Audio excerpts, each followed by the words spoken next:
Man, shout out to Beyond Beats and Culture. You don't know what? You hurt me, bro. I never heard anybody in my life ever say something like that.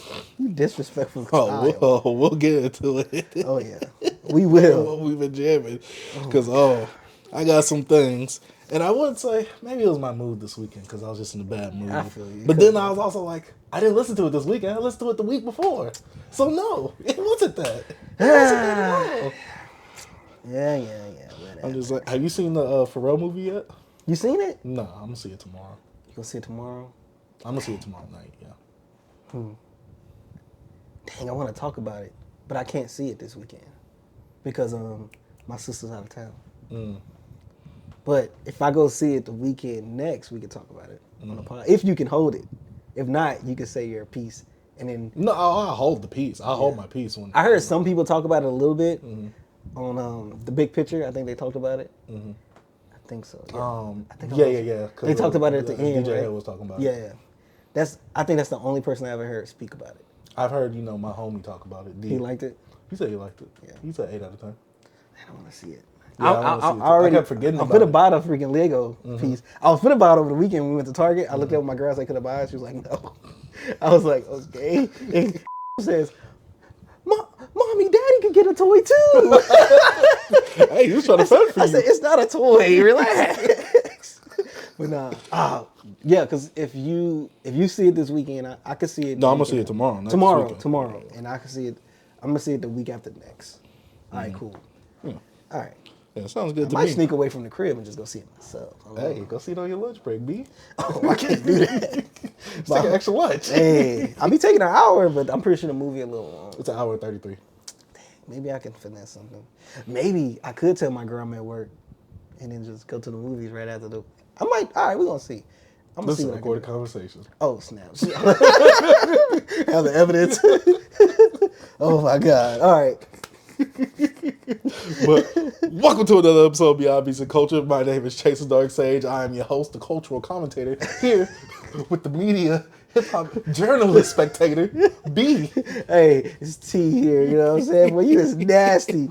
Oh I my am the God. cultural commentator, and we're here to bring you some more hip-hop goodness and news, along with so many things that we had to talk about, some new releases, even some releases that's actually dropping during the week. So after we shoot our next episode, literally some music will be dropping since Yes, then. sir. I know you've been waiting for that. I got my qualms with that kind of a bit, and I'll talk about that later during the news section. We got some albums to review with Yeat, Benny the Butcher, and 38 Spesh, and our boy Z2 Legit. Yes, sir. Yes, sir. We got lots of news to talk about, some good stuff. I don't really think we have any bad stuff to talk about. And we got just a few discussion topics that might lead into some, not caveats, but tangents and all that. With Billboard claiming Travis Scott, Playboi Carti, and Rod Wave being the new big three. Sickos. And is Tommy Richman really hip-hop with his nomination of $1 Million Baby? But before all that, B, how have you been? B, I've been doing. My pockets ain't been doing good. I'm trying to get this whole stuff set up with camera, you know what I mean? Doing all this stuff. You never know, we can shoot some, what they call it, some virtual content. But like, bro, B, why you didn't tell me this stuff was so expensive, man? I just thought you got all this for free. You know what I mean? I just thought they just handed to you, the content guys. I didn't really have to work for all this stuff. How many years have I done content? Because all this is bought from content. Yeah. So, I've been doing content, getting paid for content 4 or 5 years. Yeah. Because remember, at the time, I was working at the Big Blue store. I was also in online school, and I was still doing daily content at the time. And you've been trying to make content since you was a kid. Yeah. Nonstop. I remember the old YouTube channel. Oh my! I think this is still the old YouTube channel. This- my Dark Sage Yeah, channel but I'm is still saying, the old one. Is it still connected to like the old? You had the old Batman footage. I think I deleted it. That's what I'm saying. It's on that same channel. Oh. But all that stuff was deleted. Man, I And wish you I had didn't that delete video. it. I wish I didn't delete you it. had that video. Wish I Yo, didn't delete he showed me that video. He was a kid. I laughed. And I was like, well, what are you doing? That and the Pokemon one. Classic, bro. This dude been on this stuff, bro, for years, bro. You technically like 10 plus, bro. Yeah. 10 plus years in this game. I've never went a single year without making content Bro, since from the skits, middle school. all that. You've been doing it, bro. That's I'm crazy. a veteran, man. Be a vet in the game. Hey, I'm trying to tell people. Boy, a legend in 2 games like Pee Wee Kirkland? Huh, B? You been in the streets too? I don't know who that is, but yes. Man, he's a little dope seller. Oh, yeah, of course. I'm feeding the streets right now. Oh What my you mean? God. How you been, B? How you been, man? This weekend was rough. I went to go do something this weekend that was potentially life changing. Yeah. I failed, but hey, at least I did it, and at least I tried because I could have just went my whole life like, what if I had done this? Right. Well, I did do it and I failed. But it is what it is, B. It is what it is. You have I wasn't failed. deserving of it. Maybe this content might pop off. I don't know. You guys got to support, though. Y'all got to make sure y'all support the content. And before we actually get into any other further thing, like the goddamn content, share the content, support the content. If you want more black media to interview these artists, especially after one artist did something very corny for a girly magazine. I don't want to talk about it. Hold on, what are you talking You know what I'm talking about. Cornball. Oh! Yeah, he's not like us, all right. Oh, years. Oh, we gotta put that on there as a discussion pretty much there. Hey, he speaks. Yeah, I wish he would have stayed silent. Hold on, let me put up that film. We can talk about it. Just nastiness. But Oh my God. before we get into any of that stuff, what have you been jamming since Oh the my last pod God. episode? So, I had to go do some little errands with the family. So, like last week, I played a little bit of Robert Glasper.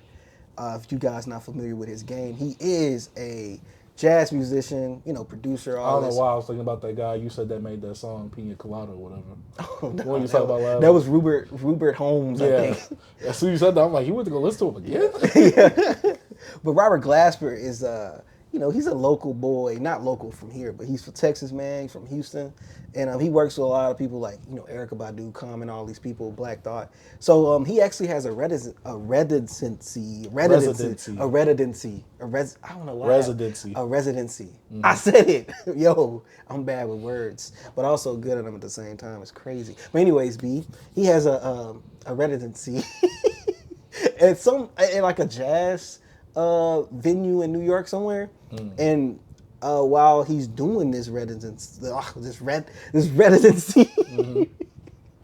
he has like some of his friends come on and they jam out. So he put out a little project called Keys to the City Volume 1 when he have like, I guess, recordings of like the jam sessions he had and some of the performances from his performances there. And he had like Black Thought, Thundercat, Nora Jones. On the album? Yeah, they all on the album.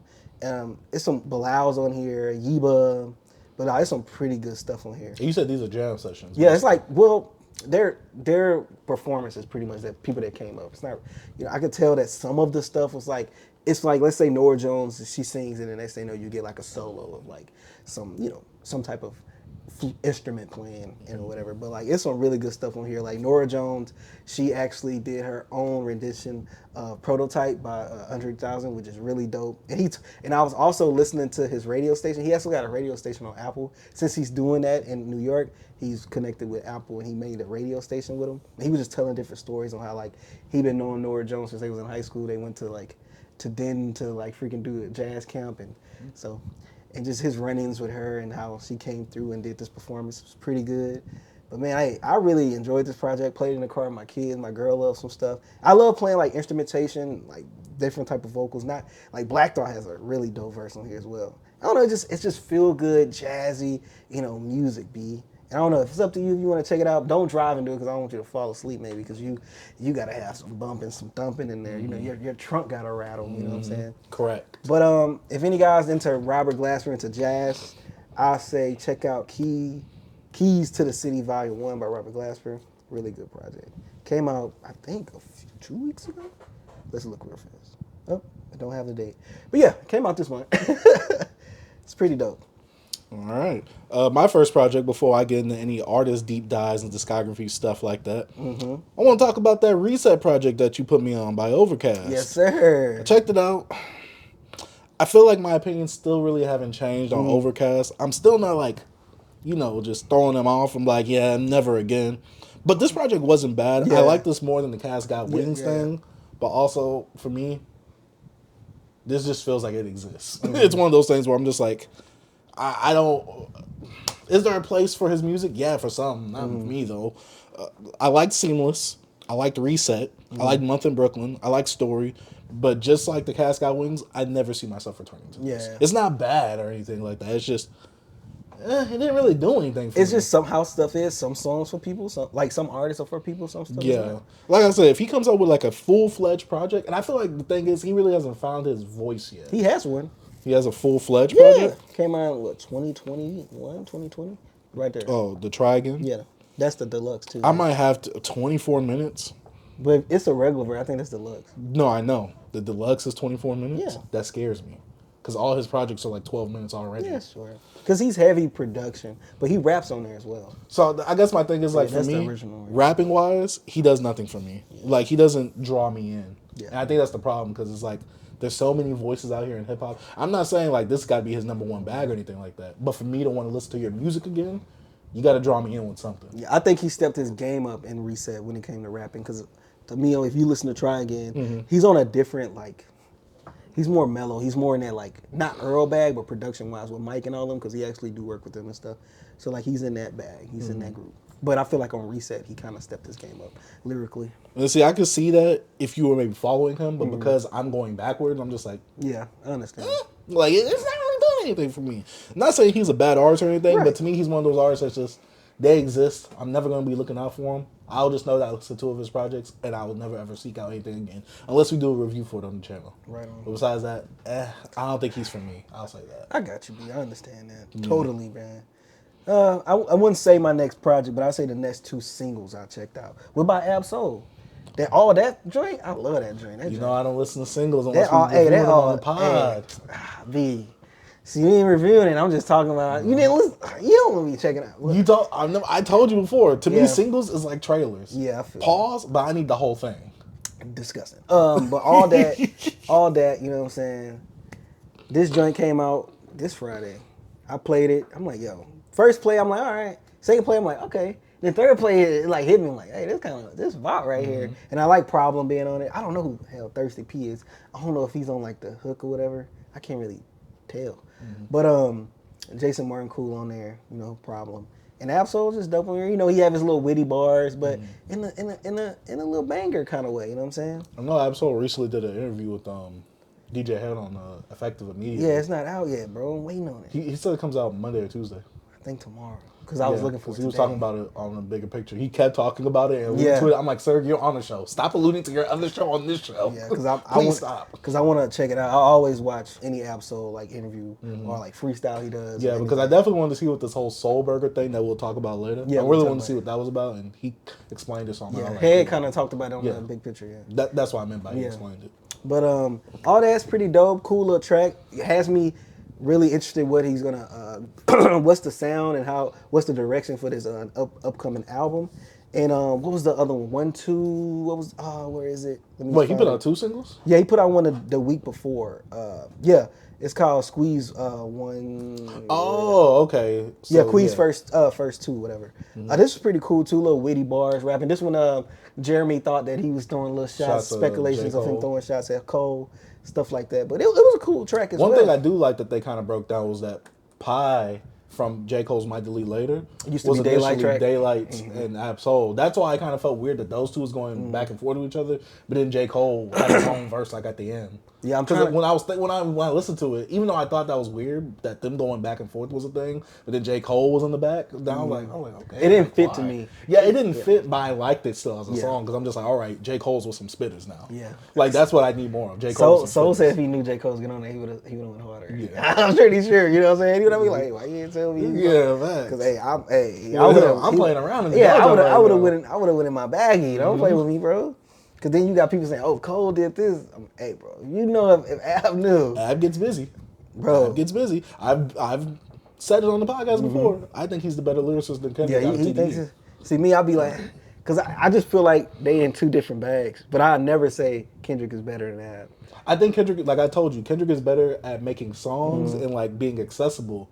But I think when it comes to spitting, rapping, I think Ab-Soul is like the Lupe. of them. He's the rapper's rapper. Yeah, I He's feel that guy to me. And it's so crazy that I don't think I know rappers want to be known to be that rapper, but also they want to have some hits too. So it's like Ab-Soul being in that lane. It's like a double-edged sword because it's like He said that this album, he says he's trying to go for that. Yeah. Like he said this album is going to be like a conceptual album, not an Ab-Soul album. Yeah. Conceptual album. that's I was thinking that These Days was that. Because he These had Days? things like when he had the track with Rick Ross, he had different things. I feel like These Days was him trying to. I think it make was a that. lazy attempt at that. Like, That's I what think I it was a get. lazy attempt when it comes to making bangers. Yeah. Like, I get what he was going for conceptually, but I think, like, actually making good bangers, it was a lazy attempt at Cause it. that's my least favorite Absol album. I These like Days. that project. Not saying No, that I'm not saying that. Yeah, I'm not You saying I it don't was like bad. it. I'm just saying saying I like it's it. my least favorite. Like, I have an attachment to it because I was there when it dropped. I was Yeah, like, oh, same. yeah. Like, I'm Because like in out of there. these, it's my least. Oh, Like, well, I mean, yeah. That's what if I'm you saying. think- yeah, That's what yeah, I'm saying. yeah. Out of all his albums, like Well, we actually, can- to me, "Do What Thou Wilt" was for me, Nah, but he that's was on because there. it was way It was too so heady over for your me. head. It was way too witty for me when I first heard it. Hey, he Like I was- gotta go re-listen to it. I've re-listened to it since, but last time, first time I heard it, I was like, "Whoa, this is way too." Like I'm not getting nothing. he was on there rapping, bro. This is what makes me scared of spiritual miracle lyrical rap because I'm like, I don't get this. Nah, I love that. But then again, I was young when that came out. Because when was that coming? 2016. Oh yeah, I was like in college. Yeah. I was busy with other stuff. He coming out with that, I'm like, yo, I barely study for my own classes. You want me to study for this too? Yeah, I'm out. Hey. Hey, but that Herbert though was fire. Oh, Herbert was dope. There's only one song on there I didn't care about. That's it. Other than that, Please that don't tell joint me it was was fire. one with Russ and Big Sean. No, it was the one when he was like, the money. It was something about money. How I go. Let me go real quick. I'm gonna go find it. I did not. I don't know why he put it on there, but I just did not like that song. Not go off. Go off. That song was hard. Big Sean killed his I had no verse. problem with that one. Providence Vibes Only, I believe. I understand why he put it on there, but I just didn't like it. I was like, dang, I don't like this one. I like the whole album. Nah, the whole album's dope. It's just that one song. Yeah, I feel you. Yeah. But what you got? Next Gotta- project. Oh, Gotta Rap. He was on that rap. Oh yeah, is that the Just premiere Gotta beat Rap. one? Yeah, I just Oh Gotta yeah, Rap. yeah, Oh, yeah, my yeah, yeah, God. yeah. He had to show up. He was on the premiere beat. He had to show respect. What you got, B? But next project I have to talk about is Shaboozey. Where I've been isn't where I'm going. This is his latest project that actually came out this year. Country singer, Yeah. / hip hop artist. Kind he of. say he He's very hip-hop. adjacent to it, and it's 12 songs, 37 minutes, and most of his projects don't go over 40 minutes. I think so. I was like, okay, I want to try this out because my girl was talking about she liked a song or two. And I was like, Shaboozey is the one person I keep forgetting to go to listen to because I like some of JP's songs off of JP's mixtape project, whatever you want to call it. I like some of his hip hop. I like some of his country influenced hip hop tracks. And so I was like, okay, maybe Shaboozey might give me that. And so like the first track, Horses and Hellcats, obviously have that little tone of like hip hop and country. But then we get to a bar song, Tipsy. We all know that song. I actually really didn't like it like that. Then we get to Last of My Kind, and I feel like at this point was mostly the country album. I'm like, oh, we're actually doing a country album. Like this isn't a Beyonce hip hop influenced country album. Like no, this is like country album right Beyonce, here. I haven't seen folk. Folk is fire. But yeah, Last of My Kind, I got to that song of Paul Cathin, I think that's how you say it. Annabelle, I thought it was alright. East of the Massa Newton, I like that. Highway, Let It Burn. Basically, I liked all these songs. We even have another song where he goes back into his country hip hop element bag where Drake Don't Need No Mix with Big X the Plug, who actually, even though I killed him in the last pod, actually delivered a really good verse on here. But I think when it comes to Big X the Plug, when he finds the pocket, he fits in it well. It's just that I don't need a whole project from him. So when he's used in verses, when he's used and utilized like this, I really liked it. But overall, I thought that the project was cool. I'm not a big country guy, but I do come from Texas. I was born and raised in Texas. So country music is something I'm not really offended by. I know a lot of people hate country for some reason. I actually really enjoy it, especially depending on the setting that I'm in. If I'm at the rodeo or something, I want to hear some country music. If I'm at like an Outback Steakhouse, I want to hear some country music. Like certain settings, I want to hear country music. I'm not saying I want to hear it all the time.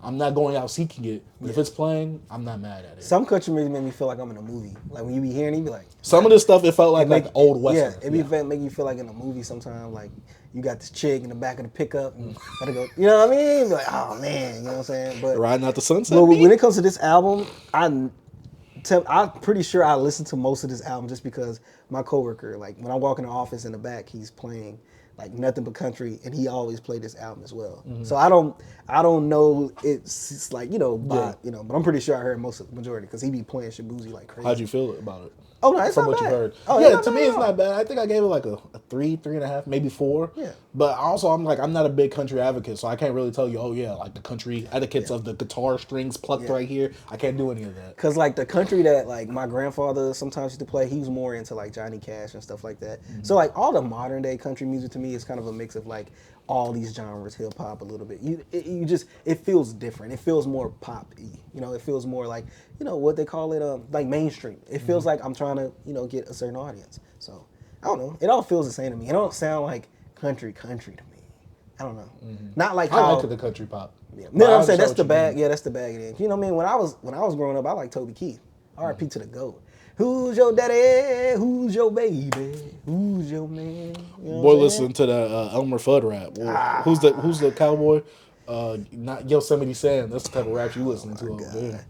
All right, my next artist is you just mentioned him was Big X the Plug. You know, I listened to this a few days ago, and me and you had a discussion in the message thread about him. Oh yes. Finally, I get to use my clip. What clip? B, remember when we was talking about earlier this year about Yeat, and I said, yeah, this is a good project for you. Yeah. I don't need just a good project for so-and-so. I want a good album. Yeah. It's a great project for Yeat. For Yeat. I don't like that excuse, bro. I want a great album. You be like, hey, yo, that Yeat, play it. But you...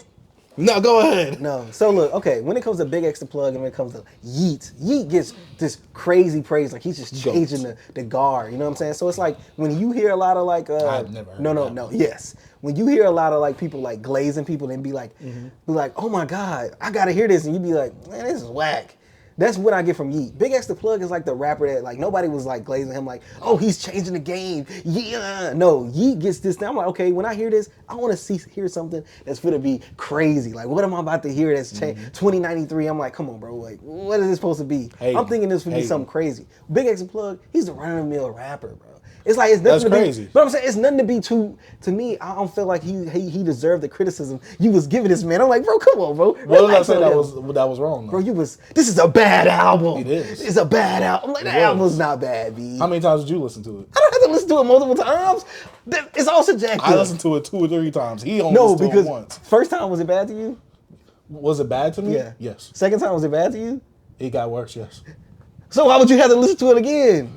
Because I wanted to make sure that maybe I was just in a bad mood. I told you, No. when it comes to me listening to albums, especially when I'm reviewing them or something like that, I like to listen to them at different points of the day to make sure my feelings are good. He wants to like manipulate his mind sometimes, you know, make him. I told you with the Don project, I was like, at night, this was horrible. Yeah. During the day, 12 to 1, I'm like, oh, I'm jamming this. But it's not a good Dom album, though. But me hearing this, I'm like, Look, see? it was like run of the mill stuff. Like See, it was bad. just typical. I wouldn't say it was bad though. It's But like B. We have room for him.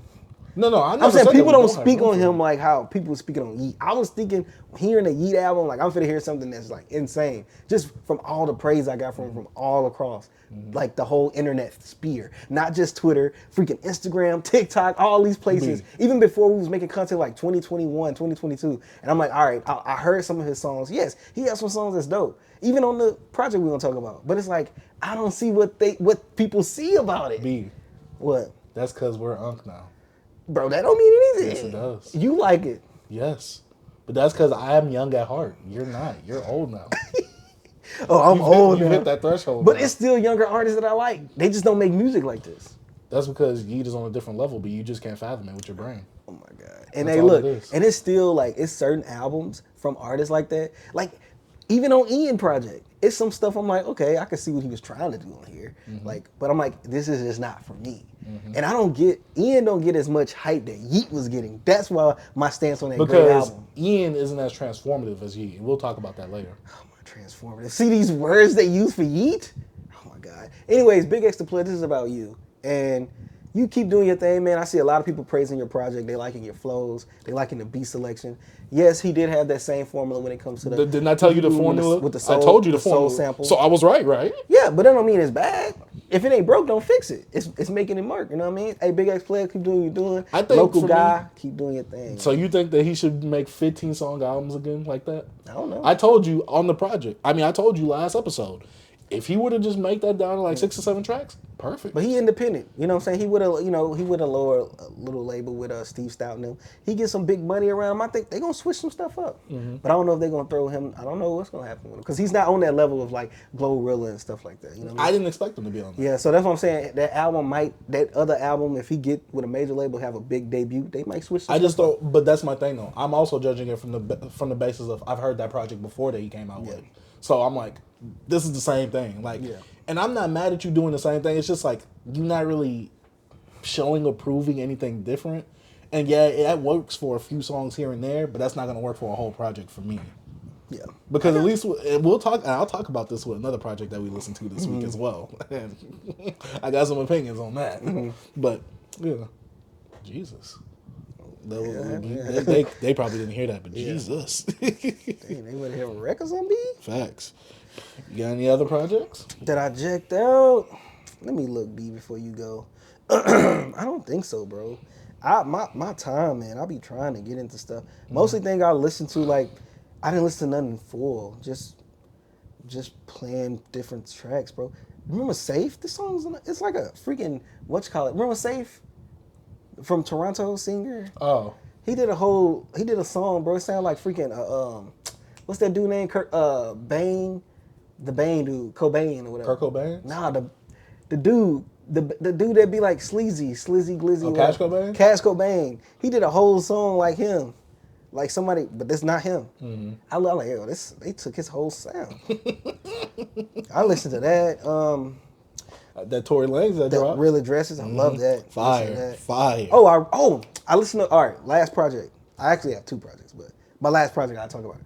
Rome Streetz and Derringer, they dropped a project, I think a week ago. Shout out to the Rap Roundtable, because I think they interviewed They interviewed him, yeah, that was dope. I didn't watch it, I need to. I think I saw Rome. Derringer wasn't there, I don't think I seen him. But anyways, this I don't know project. what he looks like, so I can't say. Little short white guy. Oh, he was there, I think. He was there? Okay. So, I think he came later. Okay, cool. So, Rome Streetz, if you don't know who he is, are you living under a rock? Nah, you probably don't know who he is. Anyway. I do. I ain't saying you, I'm just saying, I'm talking to the people out there. But yeah, he's with Griselda now. But I have a long history with this guy, man. Like, he's really phenomenal rapper. I love his Noise Candy series, especially Noise Candy 3. It's like my favorite. I really hate I sold that vinyl. I want to shoot myself in the foot, but I sold it to a good guy. He's my homie. We still talk to this day. But anyways, this project was cool. Rome was rapping his butt off. Derringer, I don't know his direction for the production. I think that it's a theme of a concept of like bank robberies and stuff, because I know it has like, it's called a Haddon Garden Hold Up. That's the name of the album. And I think that's a jewelry store or some type of, something in like London. And I know Rome Streetz got ties to the UK and to London, I think, as well.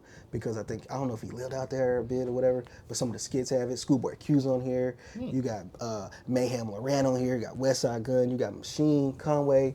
You got Cormega. You know what I'm saying? Nah, Benny's not on here. So he's the only Griselda member besides Bowley missing? Why he missing the 2 B's? I don't know why he ain't got Benny on here. I don't even have they ever collab? I don't know. But anyways, Rome is doing his thing on here, rapping phenomenally as well.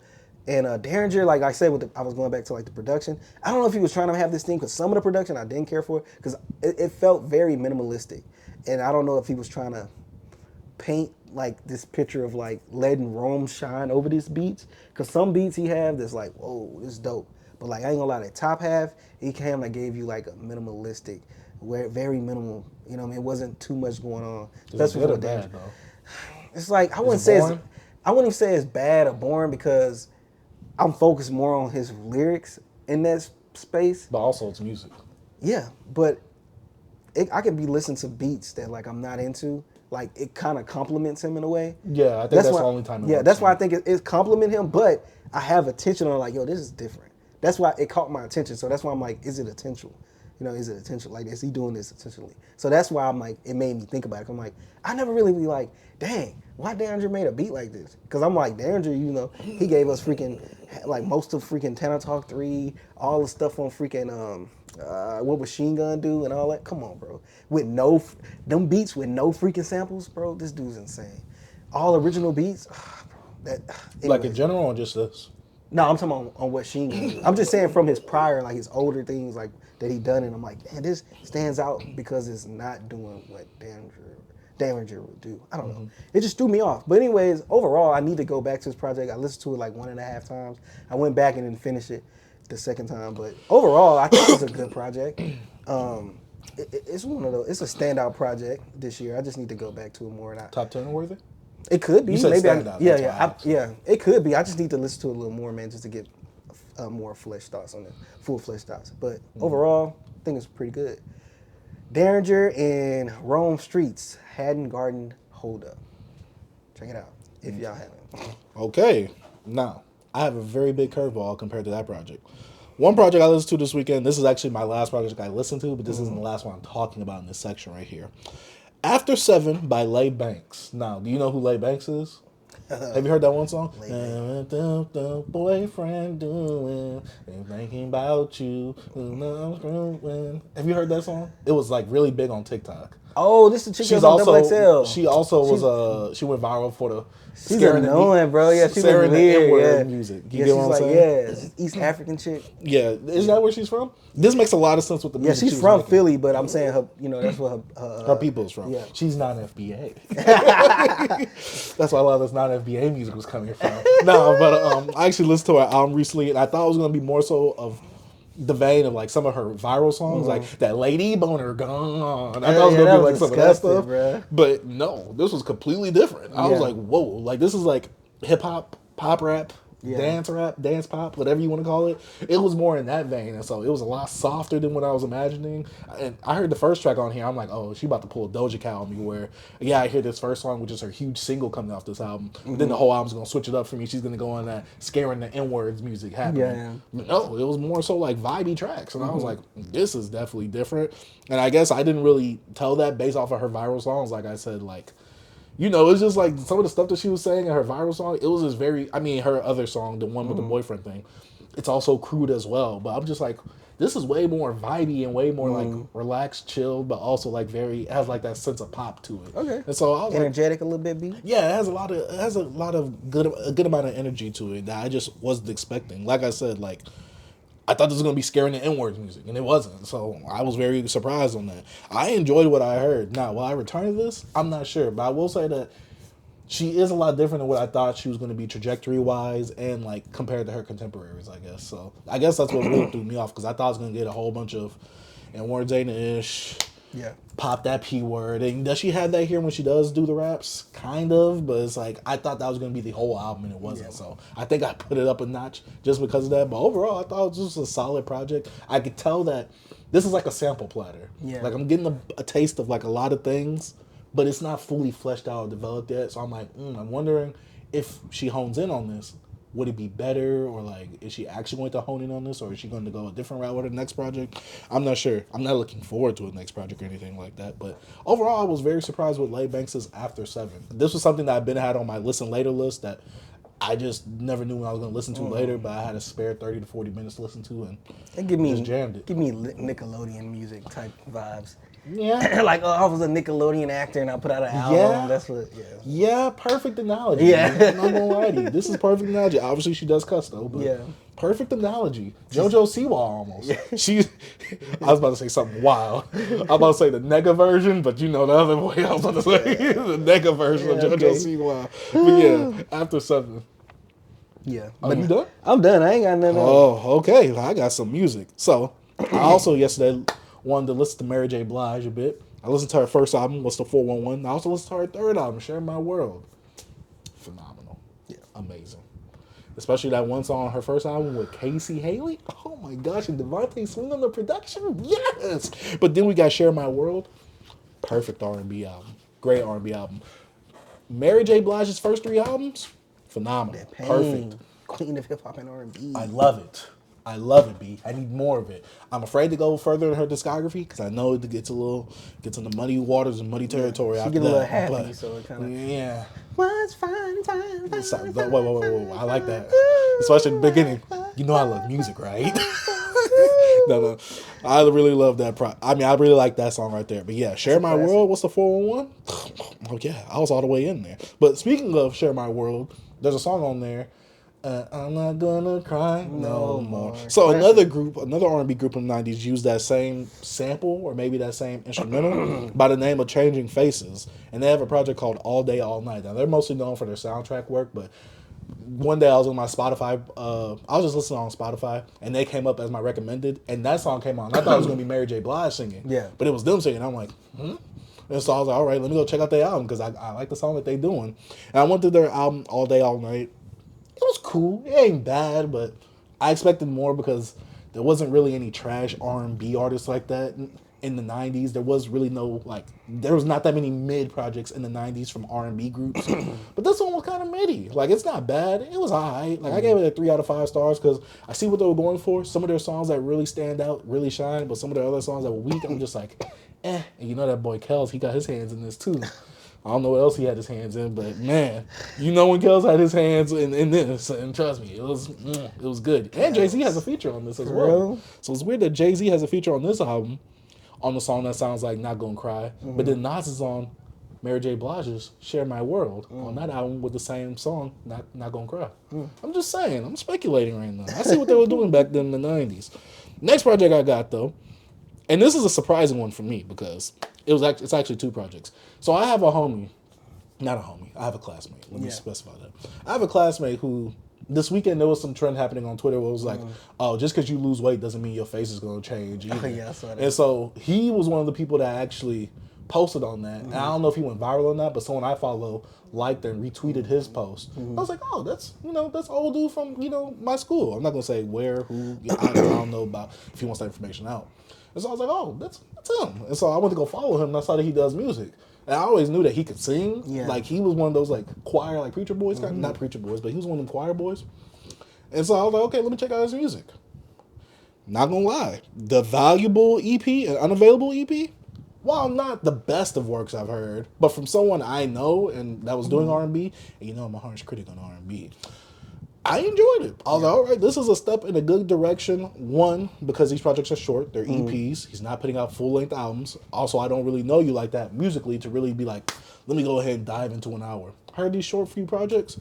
It's like, all right, cool. You kind of try to have like a narrative and story in here and at least have some type of theme happening, which I really did enjoy.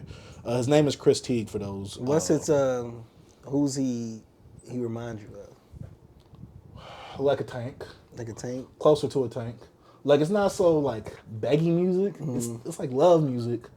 But it's also, like, the Valuable EP is, like, to know about my value and things like that. Like, oh, you was doing this with this other guy. He had another guy in my bed. It's more so, like, seeing the value in me. But also on the Unavailable, which his names kind of give away the theme. Or, like, the actual topics of it.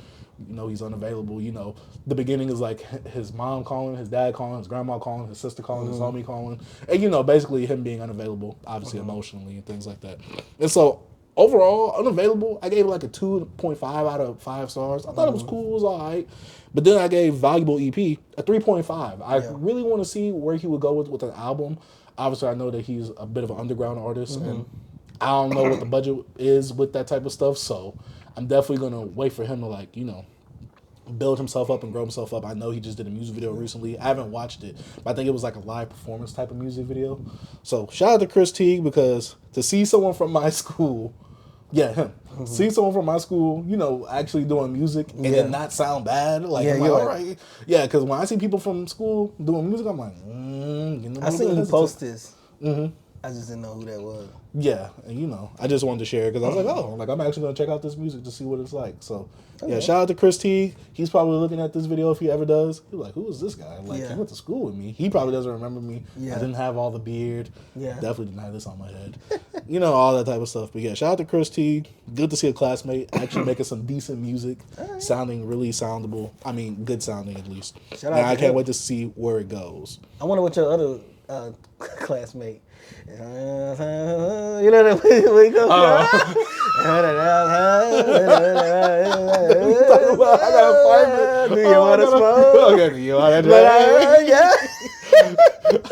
I didn't. Do you want to smoke? Just to smoke. Just to smoke. Yeah.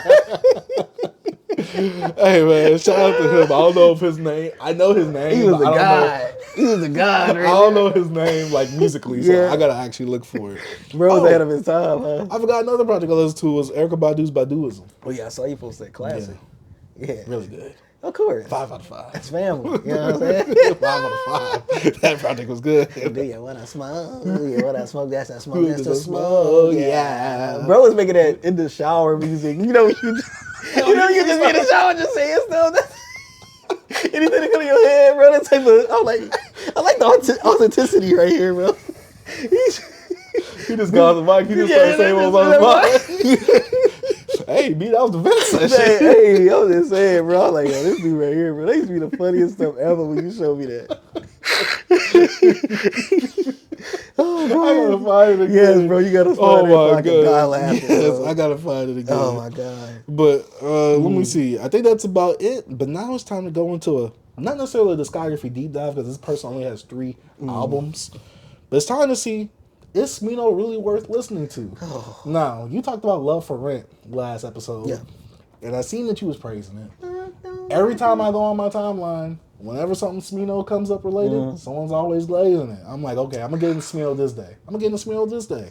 Him and Sabo, to me, they dang near the same when it comes to like that one album cover where he has the old man looking in front of the flowers. I kept thinking that was a Smino album. I'm like, where's this album at? Then I typed in Sabo, I said, I bet you it's a Sabo album. Boom, Sabo. I'm like, yep, I knew it. Racist. He said they all black. Correct. Hey, Saba Smino, same thing. Yep, correct. Put Chance in there too, except he's more famous. Oh, he's lighter. That's Yeah. That's why he's more marketable. Oh my god. But Drake, your light skinned brother, taking Smino style. Hey, and guess what? He's making it look cool. I'm just saying. I'm just playing. I'm like, please. I'm just like, Smino don't make it look cool. I'm not gonna say that he makes it look cool. I'm not gonna say any man looks cool. No, I'm too old for that now. Okay. But the reason was this Smino's Black Swan, Noir, and Love for Rent. Yes, sir. Now with Black Swan, I see where he was going at with that album. I did not like that ish at all. To me, I was listening to this, and I just thought about what he was saying about Chance, about how it's palatable and why girls love it because it sounds nursery rhymey. To me, this is what Black Swan is for Smino. It sounds very nursery rhymey. It sounds very... It sounds like he's trying to do like a bad Chance impersonation to me. It just sounds too cartoony. It sounds too animated at times. Rapping, yeah, he's cool at it. In this album, I was like, this just ain't hitting for me. And then the actual sonics of it, this production did nothing for me at all. I'm just like, yo, can I turn this off right now? Please. I was only on the 3rd track. And I'm just like, yo, like I was listening to this beat and I'm like, I don't want to ever listen to Smino again if this is the rest of it. But then I went into my Spotify thing and I saw that I liked another song, so I'm like, okay, so it must just be this album. Yeah. And also, whenever I hear people talk about Smino, it's either the Noir album, but that's because it recently got on vinyl, or the Love for Rent album that people praise, and it has that good J. Cole verse or whatever, and you know, the cover art and all that type of stuff. So I was like, all right, maybe I'm just tripping on this one. I went to Noir. I enjoyed it. I like those. All right, he's rapping. He toned down that corny production that he was choosing. Yo, production on that first album, Black Swan, was not it. To me, this is like, I can see why girls love this right here. Yeah. I see why. This feels like bubbly rap, and I don't like it, B. It made me feel feminine like Kendrick a bit. You know what I'm saying? I just didn't like that. I Got a touch of your feminine energy? Yeah, and I didn't like that. He got too in touch with feminine his. vibe? That's why he has girls on his project on each one, because he just singing feminine vibes. I'm like, I'm not feeling it. I can see why girls love it. I can definitely see that. Like, especially the girls like that listen to only underground rap and not really the mainstream rap. These are the type of girls that listen to this right here. But yeah, the girls that are alternative, the different. Yeah, they love ones. them some Smino. Yeah, and I don't.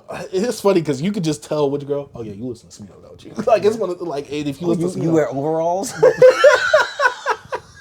the shea butter chicks. Oh, you wear overalls? Oh, you don't shave under your arms? You must be a Smino. Like, you got Smino in the headlock. You must listen to Smino. I know you going to his concert soon. You traveling out of state for that. Hey, look, you gonna be the mystery van. Scooby-Doo traveling out. You know they listen to Smino, boy. If they got Dave them in their bio, B. I'm gonna say something, but I'm not gonna say it. Though. I'm not gonna say it, but I'm not trying to get us canceled. Hey, boy, we can't get canceled yet, boy. Hey, I'm not trying to get them to backtrack. Digital footprint. When we hit 100 bands, then we get canceled. Hey, I'm starting deleting episodes. They're like, dang, I thought they had more episodes. Nah. I thought y'all posted daily. No, we only got 10 episodes. Be like what Joe Budden did, boy. They got, boy. Hey, you better get the swiping. They had some old episodes that was wild. Hey, I'll get the wiping it real quick if that happens. Hey, I'm trying to secure a bag because I'm about a bag. Hey, about a bag. But Hey, then, about a bag. but yeah, I listened to Noir. I gave it a 3.5 out of 5. I'm like, all right, this was way better. I definitely like the direction of this project a lot more. Please cut down on the song amount. I'm like, all right, this is going a bit too long for me. Pause. But then we get to Love for Rent, project that you was talking about last episode, and people I've seen always talk about. I really like this project. Yeah. The problem is, to me, the highs are high, but the lows I did not like were very low. And so for me, I was like, oh, this project, it sounds better to me than Noir. But to me, Noir was consistently better across the board. But for me, Love for Rent, the highs were like a lot higher than off of Noir. So I had to rank them the same at a 3.5 as well, because I'm just like, the highs on Love for Rent were high, but I liked less songs on Love for Rent compared to Noir itself. What about production? That's what I'm saying with the highs. Yeah, the was production. high. Like, I'm just like, yo, this is it right here. And I liked his rapping. I don't know why, to me, he definitely came off a bit less animated. And I like some of his, not necessarily storytelling songs, but more of his like life, life developing songs or whatever. Kind of getting us to know his character. Kind of like that one song that he was talking about his uncle was in jail or whatever. And like, oh yeah, I heard about you, man. Like, it's like stuff like that. Like, I enjoyed on the album, but like I said, the lows I did not like on this album, to me, it took me out. I'm like, oh, like, Smino, what are you doing? Like, he was on a nice little run. What are we doing right now? Like I said, highs are high, but the lows are low. But to me, it's like the Nothing Was the Same and Take Care argument I always have. Like, Take Care got some highs, but I'm like, ooh, some of them lows, they get lower. I don't know. I still don't see Nothing Was the Same hype.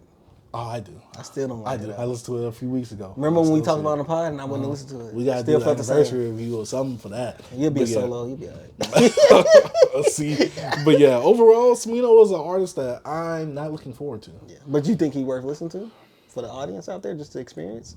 Because he is something different. He's not. He's definitely different. He's not one of your average stereotypical rappers. He definitely has character, charisma.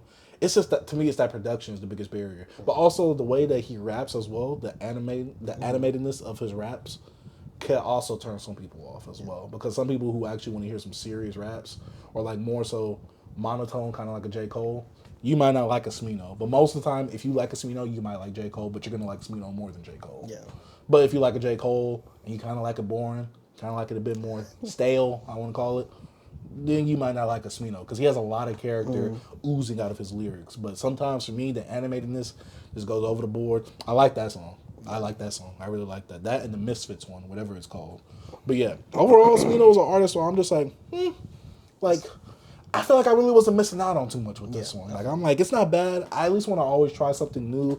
I always want to give you guys my perspective, especially as someone who's new to a lot of this music right here. This isn't for me, but it's also not bad. I'll say that. Smino was a good, they near my say a great artist. Yeah. It's just not for me. That's what I'm saying. Like, it's certain artists I don't recommend you because I'm like, I know this guy. I know what he's going to like. Sometimes he surprised me with certain things he liked. Because I remember, like, back in the day, not back in the day, but like, 5 years ago when Igor came out, did not expect him to like Igor. I loved Igor. And I know you loved it. That's what I'm saying. I did not expect you to like it. Why not? But you end up, B. That's good music, though. That just sounds good, though. The Sonics is good. You would still be like, this is not for me. Nah. Yeah. Like, if I was like in middle school, high school, yeah. I'm older now. What other album besides Igor? What, that I was surprised you liked? I probably have to really go back and look. But Igor is one of those albums I really didn't think you was going to like. I was waiting when we used to pod, and I remember you was like, yeah, I like it. I was like, I did not expect him to like it. But I think the thing is with me is, I took a big break from Tyler. Remember, I didn't listen to Flower Boy. Yeah. So because you just listened to Flower Boy, right? Not too long ago. Yeah. Yeah. And so I didn't listen to Flower Boy. I went from Wolf. I think that was the last one. From Wolf to Igor. What about Cherry Bomb? Oh, I listened to Cherry Bomb. I didn't like it. I still didn't like it, even on my recent listen. So yeah, it was one of those things where I'm just like, like last time I listened to Tyler, I wasn't so hot on him. So pause. Especially after the stuff he talked about Igor. Pause. Yeah, most of the stuff is like probably older because I know now you've been listening to more things. Like I feel like if this album like Coyote by Tommy Richman came out years ago, I would have probably think you wouldn't like this. But you being into like you like in The Weeknd and like that type of music. I like The Weeknd back in high school. I know, but I'm saying how he is now. You love his new stuff too. So I'm like now I feel like not saying you're now more experimental. I'm just saying your ear is a little different now. So I'm saying back then I probably would be like Chase wouldn't like this. You know what I mean? But I know you like Weeknd, the darker Weeknd. But I'm like, will you like a Dawn FM type of Weeknd?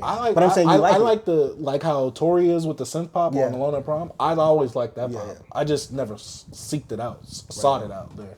But no, I can recommend you other albums. I know you're not gonna like it. I just know you're not. You know it's gonna have to be hip hop. It can be hip hop. I'm gonna try out that Jordan Woods.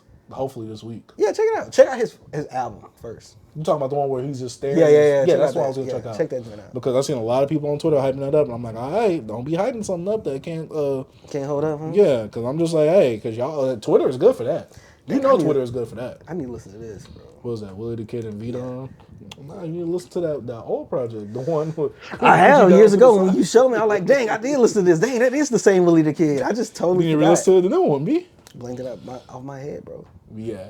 That is about it for what we have been jamming. Now it's on to the actual news section of the show that we have right here when it comes to hip-hop news, current events, music releases, announcements. But let's go ahead and talk about some of the hip-hop news and current events. Chief Keef is getting a documentary by Lyrical Lemonade's Cole Bennett. B, how we feeling about this? Man, it's pretty interesting. Is the release is going to be on YouTube, or what did they say? I'm not exactly sure. I didn't read too much in the article, but I saw that and I was just interested because I'm just like, a Chief Keef documentary. Yeah. Well, I feel like I don't want to say it's too soon, but I wish we was kind of more detached from that time period to really get that documentary, because I'd rather be like in my 40s watching it and I'm like, dang, like I remember when I was a kid looking at this. It kind of gives me like the whole thing of, excuse me. I know they passed along, but like X, Juice WRLD, how they got Little Peep, how they got their things. I feel like Chief Keef should get his flowers now while he's alive, instead of having his documentary, like, you know, if untimely demise or something like that. Him being alive, just give his flowers now. I think it's pretty cool, because what he did, it could flow into what's going on now. So I think it's a pretty good look. I know you understand to be like, oh, I lived it, but you still can look at it that way, B, because we are like, 11, 12 years removed from the Chief Keef era. So you still can live through it. I don't know. I just wanted more time. Yeah, I know. Because, hey, absence makes the heart grow fonder. Yeah, I know, but you still... Like, I want to be an old man, but like, I remember this. I think it's pretty cool to have it now, because throughout the years, you know, they might have a bigger one as we get older and like got more into detail. Who knows?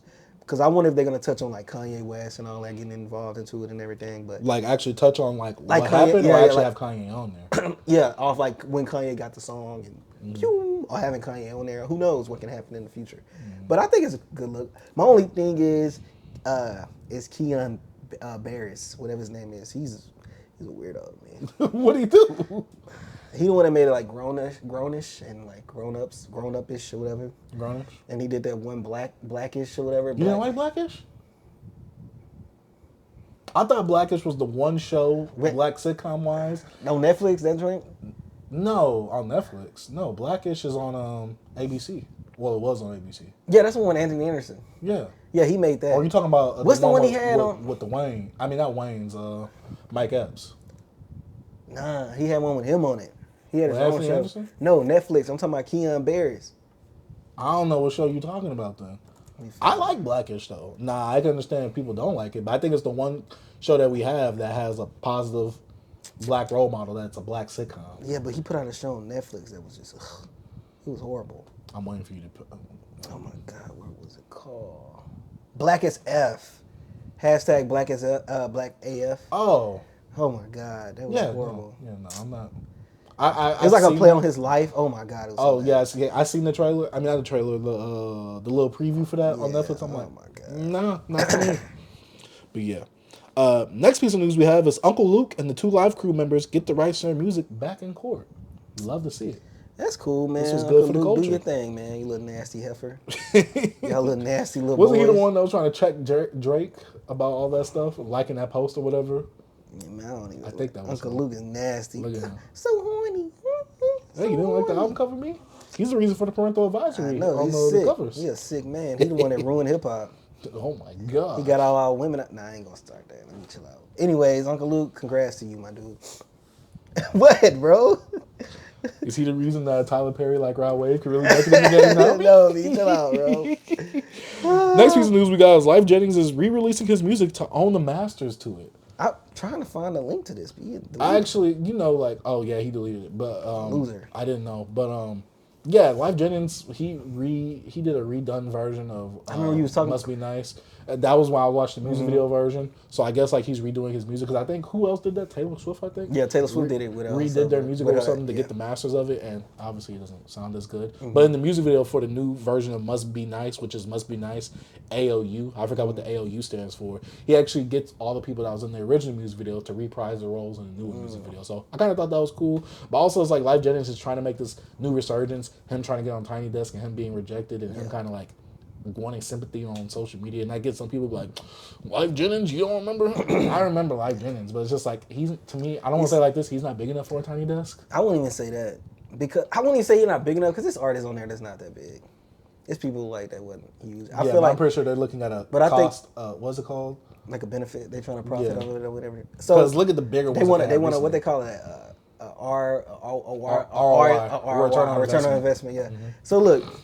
With Life Jennings, only thing I think he can do on Tiny Desk, because he fits the mold, he plays the guitar, he do the little pain singing, is that first album. The first album and like that one song, SEX, after that, but other than that, he didn't really have much. And it's crazy. I was going based off of hits. I know, it's crazy how, because that first album is really that thing, because mostly people that also do Tiny Desk, they play those B-sides as well. Like Saba did a Tiny Desk. He don't got hits, he just got dope albums. But do you think he has a more dedicated fan base in life? Overall? Who, Saba? Probably. Oh, yeah, most definitely. Yeah. I understand what you're saying. I got you. But yeah, I wouldn't just say he ain't big enough. I don't even sound like Tiny Desk to say that to him. I don't know. He said that, which I'm like, I don't know. I really want you to say what they actually said to you, but that's he summarized it. Yeah, that's what I'm saying. Like, nah, I think it's something else to it. Like, I think there's a little bit of a play to this. Facts. But also, it's just like, I don't know. Yeah. But next piece of news we got is Gucci Mane's dropping everyone from 1017 except Pooh Shiesty and Fujiano. I forgot this was even a freaking. I thought everybody on his roster was either in jail or dead. I'm not even gonna lie to you. And from drug overdose at that. I think. But I mean Gucci, it is like a rumor, not a rumor, but like a meta now that every time someone signs a 1017 now, something bad happens to them. Whether they go to jail, some of the stuff that you said, just not a good look. But also, I just think it's a bygone era to really have a 1017 now. Like. When people think of Pooh Shiesty, they don't think of 1017. Like back then when we heard Waka, we thought about 1017. We thought about his affiliations with Gucci. Now, if I hear Pooh Shiesty, I'm going to just think, oh, this guy just sounds like a modern day Gucci man. Yeah. Fujiano, I didn't even tie him to 1017. So yeah, I think, I get it because Gucci Mane's trying to be the entrepreneur, trying to be like on his Master P type thing, Birdman. But I just think it's kind of like a bygone era to really have a 1017 in this day and age because a lot of the artists that you were signing, I get you want to give an opportunity to. A lot of these artists, I don't know what it is. It's just they just don't have the best of luck in the actual music industry. Yeah, but he dropped his ties. Big Scar RIP, Enchanted RIP, Big Walk Dog. Never heard of him. Fujiano, I know him. But other than that, his art is not really making noise. To be honest, Pooh Shiesty was the only one he really had. But he's Pooh locked up. Yeah, facts. And he's Gucci Man 2.0. Yeah. Next piece of news we got De La Soul drops a music video for Oodles of O's 33 years later. Now, I didn't know this song because I haven't heard this album yet. Yeah. I plan to listen to it, but every time I was about to listen to it, I'm like, I'm going to listen to something else. But yeah, Oodles of O's, I saw the modern music video. I saw some of it on Twitter just because I saw a comment on it. Yeah, I'm like, okay. I didn't watch it either, bro, but I thought it was pretty cool. Yeah, I think did the concept was pretty dope. Being an old song and then them putting this video and they like 33 years old later, you know what I'm saying? So it's like, it's kind of crazy. I need to check it out, B. I didn't even watch it. I just saw clips on Twitter. I saw the clip on Twitter. I just thought it was a really cool thing. I feel like that it's just really cool. And what if like older artists do that now? Be kind of cool. I remember Bun B was talking about how Pimp C wanted to make a music video for every single song off of one of their albums. I forget which one he says, and he's like, now that I look back, now that he's dead, he's like, I wish we would have done that. I wish we would have went with Pimp's idea on that. Because having a music video for every single song on an album, to me, just sounds insane. I think maybe Beyonce did that at one point. I think Beyonce album. Yeah, somebody. The one that dropped randomly. Somebody done that recently. I think it was Beyonce. But yeah, it sounded like something Pharrell would do as well. Yeah, but the music gotta be good too. So yeah, like I was saying, he did a 24-hour video for Happy. I remember that shit. I had the whole laptop playing Happy. Like I had it on mute, but I was just like, what are they gonna be doing for 24 hours? Like I said, it used to be good. Well, like I said, that would have been really dope to have a song to every single song. I mean, a music video to every single song off of Underground Kings. I think it was Underground Kings, their self-titled album. Next piece of news we got: Lil Durk receives 2 keys to the city from villages of Broadview and village of Bellwood. Reason I'm putting some of this good news in is because we need a little positivity in hip hop. I want to shed some good light instead of just seeking out drama and just trying to farm off of drama. I could make this negative, but I'm not. No. Let's let him revel a bit in that. Next episode, maybe you can do that. Yeah. Let's let them have their dubs while they're still here. Flowers be flowers. Remember? Right. He actually just recently had a show. I think. Yeah, I saw that he birthday bash dedicated to some people and stuff that was lost and all that. Yeah. So that was pretty dope. The whole city of Chicago, I guess, came out for that. Yeah. Really supporting, and he brought a whole bunch of artists out, which is pretty dope. Pretty in cool, my man. eyes. Sometimes you gotta pop up and show them, B. That was his pop-out show, B? Yeah, it's his pop-out. No, it's not, because he didn't have no other Chicago artists like that on there. It's just me against the industry. No, it's not. You have a whole group of people behind you performing this with you. God. All right. And last piece of news we have before we actually get into some of the music announcements. Shine is getting a new documentary on Hulu named The Honorable Shine on November 18th. I literally just saw this like an hour or a few minutes before you actually came. I wonder if this has anything to do with like the Diddy stuff. Like, are they just gonna focus on him, like what he was and who he is now? Being like, I think he's some type of political in beliefs where he's from originally. I don't know if he's I don't want to say he's a prime minister. Let me fact check before I get into this. Yeah, I'm not gonna lie. This is like something for the unks. This is our unks, not us being unks. This is something for people older than us, because this isn't. I'm not good for Shine to get one, but Yeah, you ever listen to Shine's first album? Yes, which is surprising. I don't remember it, and I didn't really care. He's the for leader it. of opposition. Okay. Leader of the ops. Yeah, I'm like, what do that mean? Elected official according to the Constitution commands titles. Okay, whatever. So some political jargon, but hey, dope for Shine. I'm gonna check it out. Maybe. I'm gonna see what they're gonna do. I know they're gonna go into the Diddy stuff and like him going to jail and just what he's doing now and beliefs for his country. But I'll check it out. I didn't know. I didn't peep this news, B. I didn't even see it in the notes. You say you just put it in there like an hour ago? Mm-hmm. Yeah. Because that's when I saw it. I was like, oh. Yeah, that's pretty cool. That's some good news. I like the little twist on today's news and events. B, you switched it up a little bit. Like you said, it gave us nothing but good music. Okay. Good news, okay. Yeah, positive. Nothing negative. Nobody We going to need the jail. negativity. No allegations, no nothing. Hey, we don't be chilling on that negativity. Yeah, you man. get what I'm saying? Facts, I got you. But now it's time to get into some of the new music releases that are coming, that will be coming out soon, and we'll get into some stuff that's dropping in between this episode and the next one. Yes, sir. But first thing we got is Earth Gang, Perfect Fantasy, October 29th. I'm a peep. Earth Gang is some, they artists that I'm not like, oh, I gotta listen to the new Earth Gang. It's if I think about it, I check it out because I actually listened to their EP they put out a few months ago with can't think of the name of the guy, but he's a DJ.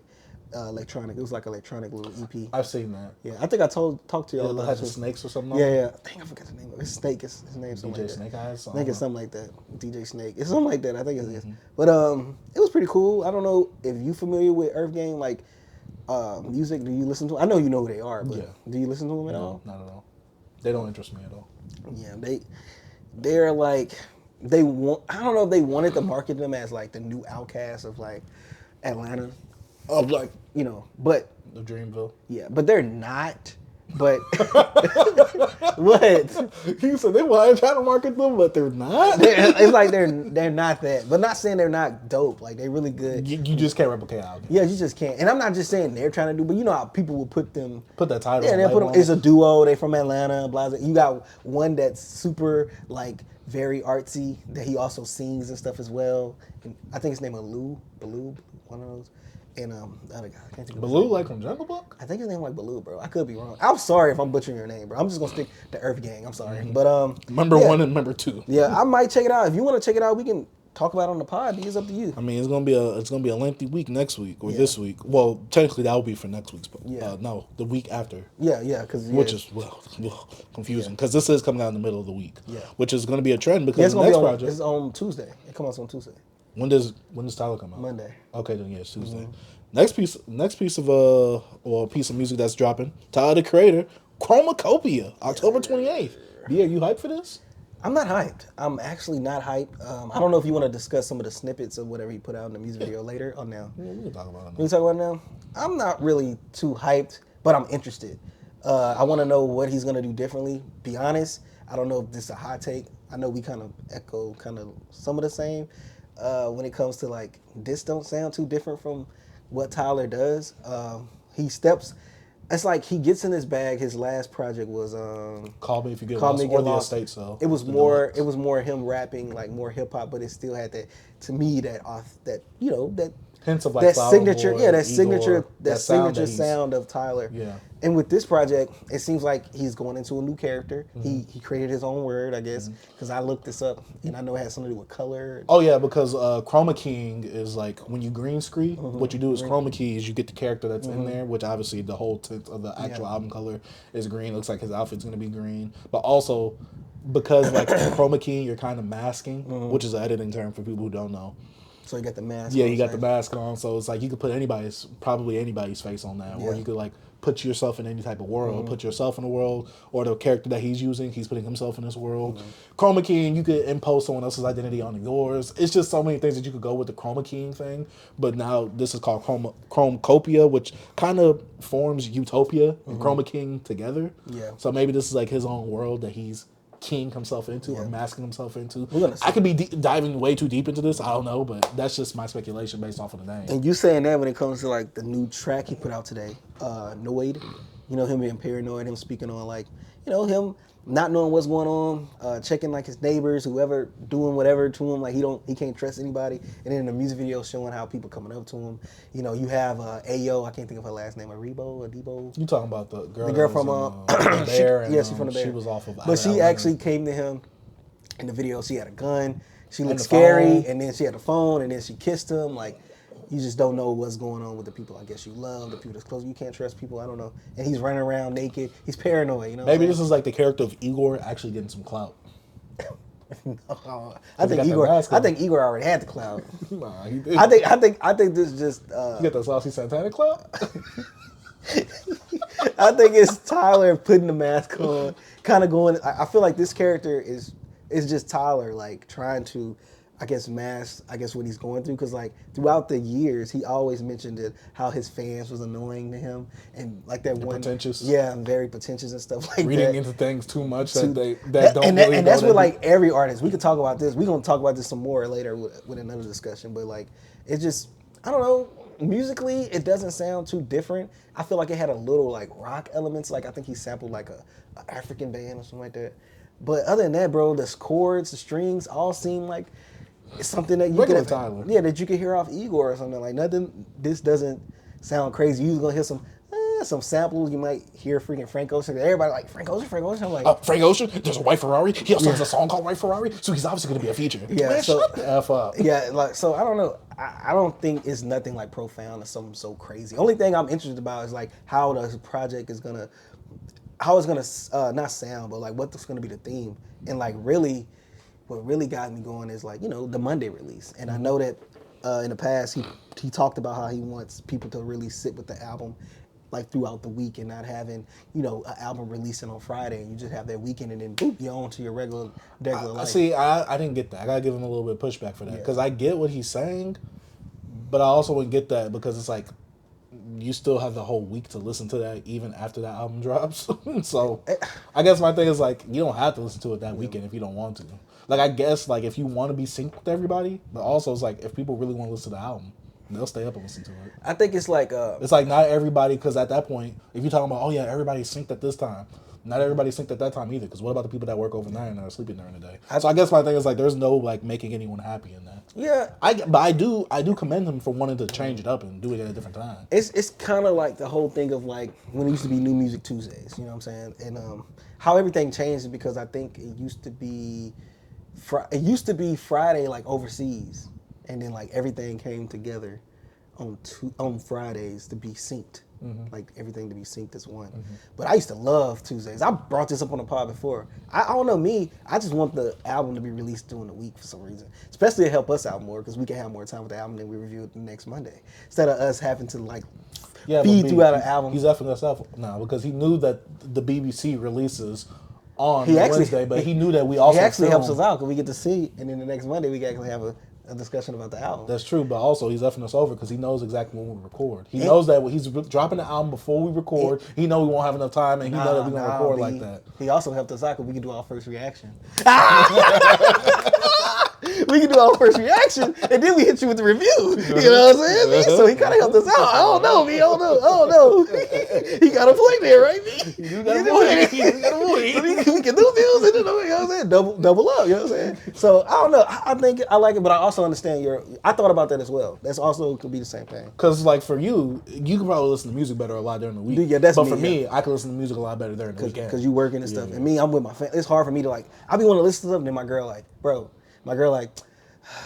you ain't gonna give me no attention, you know what I'm saying? I'm like, oh my God.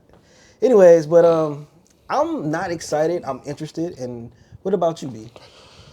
I'm interested because, I don't know, with the whole mask thing, I know a lot of people, this is the closest thing we've gotten to Kanye ever since. Man, shut the F up. Shut up. It's just a bunch of nerds talking about this that just got into hip-hop saying this stuff. Shut up. Y'all didn't live through nothing. Now, this is one of my theories. The whole mask thing, I think only us as the viewer get to see the mask. What if it's like a Good Night Pun Pun thing where like we see how he looks like, how Pun Pun in the manga, he looks like a bird to him, but to everybody else he looks like a regular human. Yeah. What if to him the mask is like something that he's putting on metaphorically, and we can see it as like the viewer from a third person's POV or whatever, but to everybody else it looks like him. Yeah. So I'm just wondering where this is gonna go. I know a lot of people are saying, oh, this is influenced by Cherry Bomb, this could be next Yeezus. I'm like, all right guys, calm down. Oh, he's in this phase. We're not gonna act like Tyler hasn't been trying to do different types of sounds, or at least progressively go to a different type of sound each album, from what Wolf, Cherry Bomb, Flower Boy, kind of Igor, Call Me If You Get Lost, which is kind of reverting back. All of it kind of sounds similar, especially with the new song NOIR. Don't shoot me down. It sounds similar to that. Like, it's not that different. Like, yes, I can hear the differences, but it's not like something that's completely different. I'm like, who produced that? Yeah, like, I'm not like that. So like one thing with Tyler, like it's not like you said, it's not a problem. It's just, you know, you got some producers that have their signature sound. He just have his world and he kind of expounds on it. Or sometimes goes back, because I feel like, you know, with Cherry Bomb was like that switch, and I feel like he just been building. To me, the concept of Cherry Bomb just been building upon it, like with the sound. That's my opinion. And I don't think he really went too far away from it.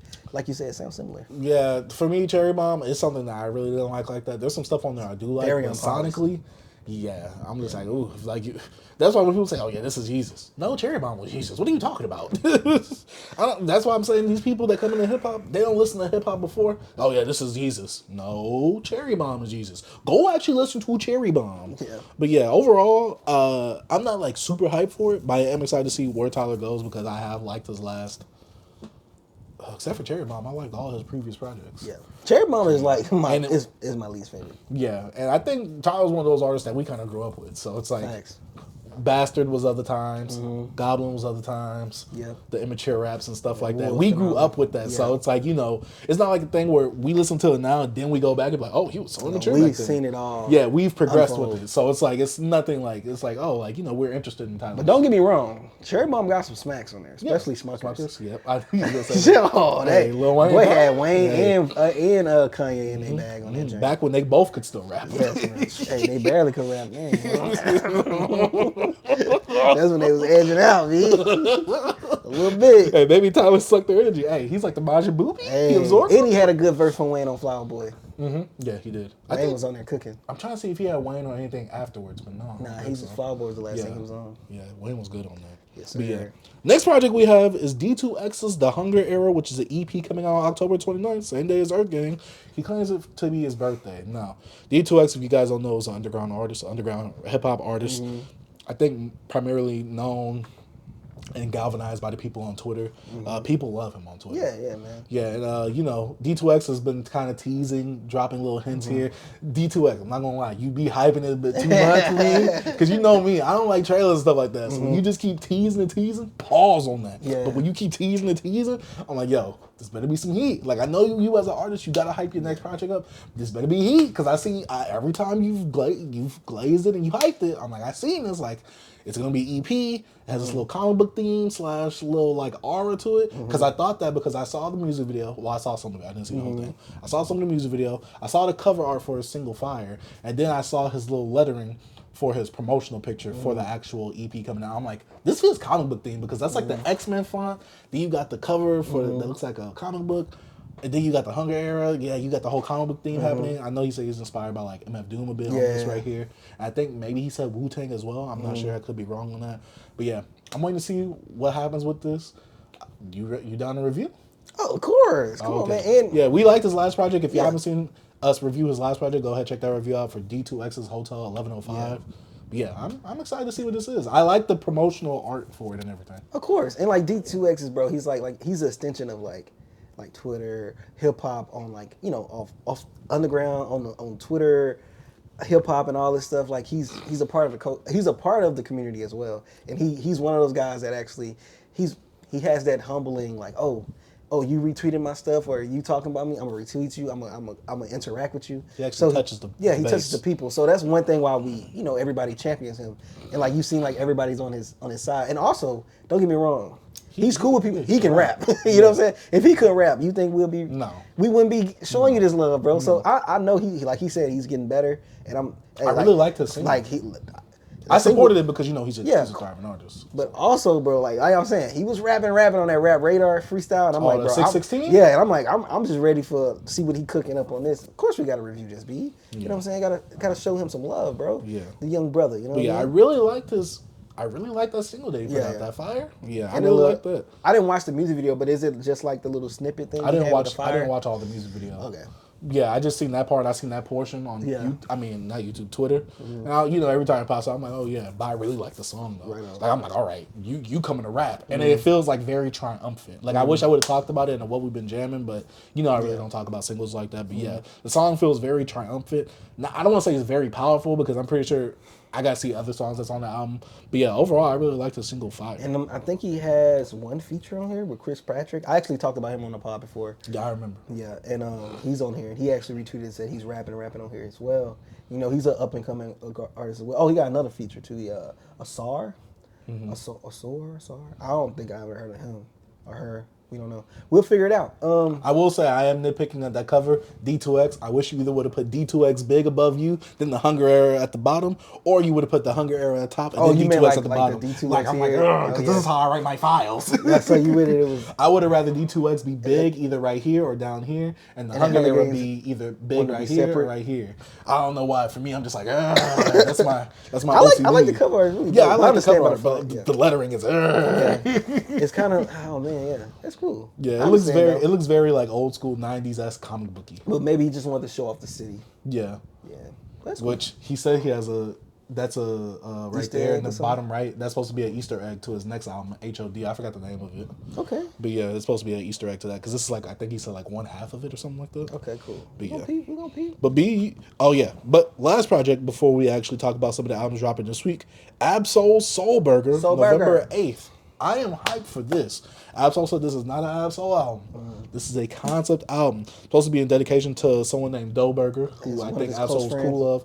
Yep, and one half with the braided part is supposed to be Doughburger's identity, but the other half that's unbraided, how Soul usually is here, it's supposed to be Absol. So I'm really wondering where he's going to take this album at. Even from the snippet that he released, a little trailer, he's rapping from like Doughburger's perspective. Like, make sure you kiss my nieces for me, blah, blah, blah. Like that sounds dope. I'm ready for it, bro. And like, I don't know when Doughburger was murdered, but he used to always say, I don't know if was he alive around that time or like, but I'm saying throughout, our history with Absol, I heard his name a lot, but I don't know what's the timeline when he was murdered or whatever. But I need to do my research on that. But come on, be journalist integrity. I need to do that, man. My bad. But overall, bro, I wouldn't say I'm excited, but I'm ready. You know what I'm saying? Because I know Soul never disappoints, bro. And I'm looking forward for this, but I don't want to boost my hype up yet. You know what I'm saying? I'm gonna just wait till I hear it, and then we got a little time for a few more weeks. November 8th. He knew that my birthday was in November, so him, Flo, they both dropping that album the same month my birthday. Flo Milli? No, Flo, FLO, the UK R&B group. The girls I said it's like the R&B. Oh, them girls you talking about? Yeah. They dropping some in November? Yeah, I told you. They hit me up. They're like, "Yo, when's your birthday?" Oh yeah, whatever. All right, but B, what is dropping this week? Hey man, we got Cold Cheeks. We got Cold Cheeks dropping now. Cold Cheeks, he's dropping his album. Please be respectful. What's the name of this thing, man? What is the album called? Has he got a name for it? Yeah, I forgot the name of say it. new. Dang, I forgot the name of it. But Let me find it. Not God Is Real. Why Always Me? Why and it Always has some Me? weird Candyman theme to it. Obviously, Yeah, but the Halloween is bumblebee. right. I see the leather. Yeah, I mean, but I see in the fur. music or in the little trailer he had himself turning into Candyman with the hook and all that. Coach We don't Cheese, see. 18 tracks. I'm looking at you sideways a bit. You know it's gonna be 18 tracks, 32 minutes. Sadly. Cause he.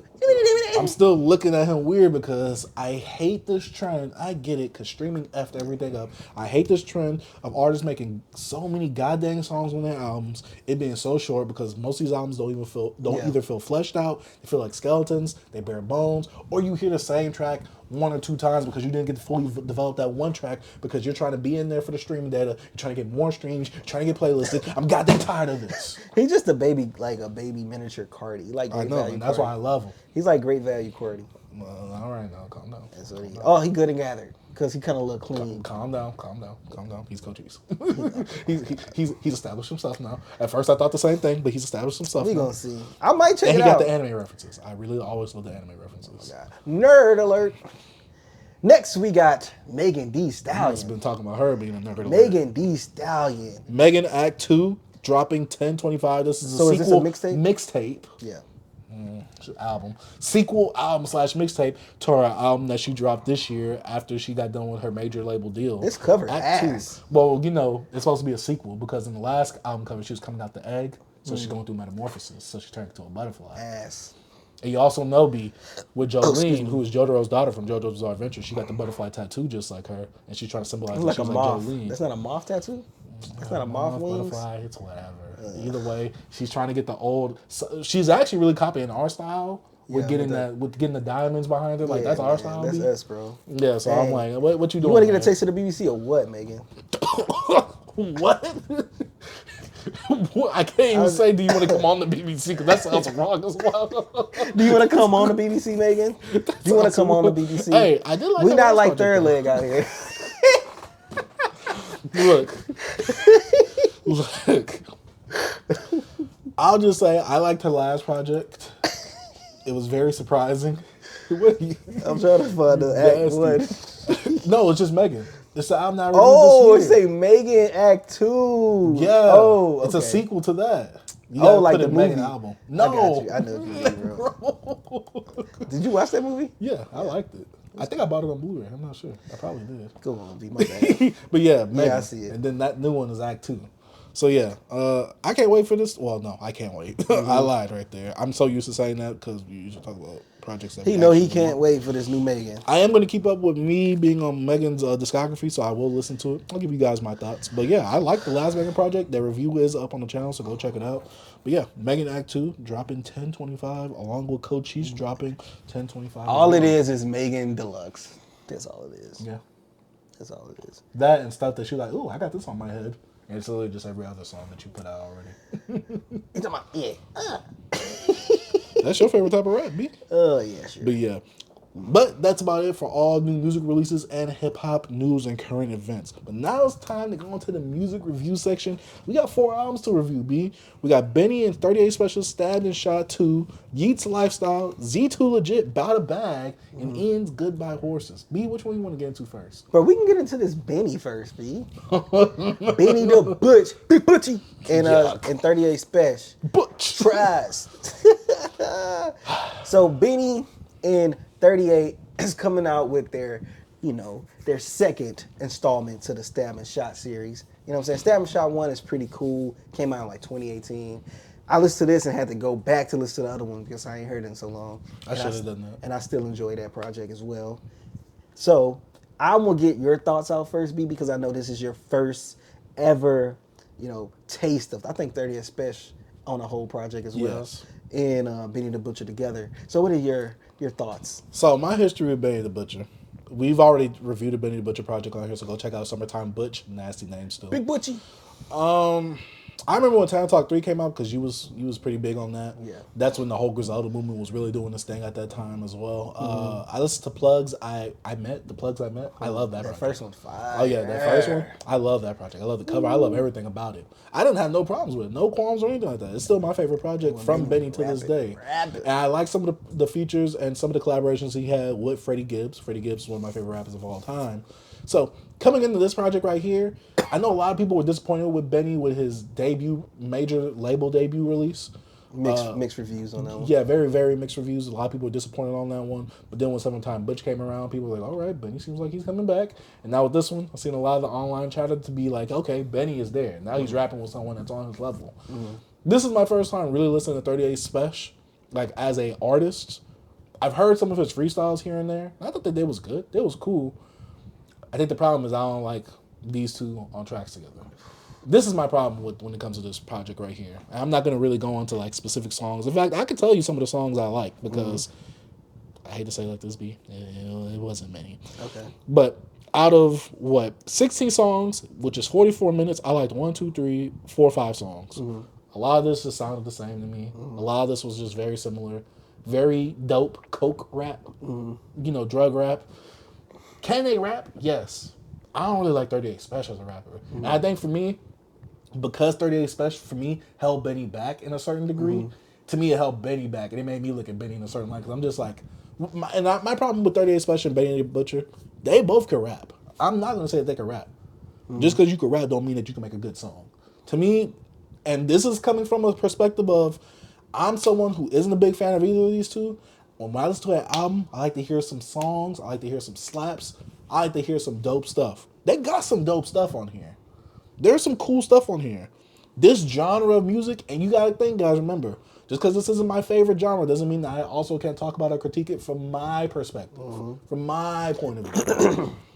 If you like this type of rap, then you're gonna like this album. If you like this formula. For me, I don't like this because I have a Freddie Gibbs and a Pusha T who could balance this, but also still make a good song. Could also make a dope song. To me, this is great at best on a freestyle.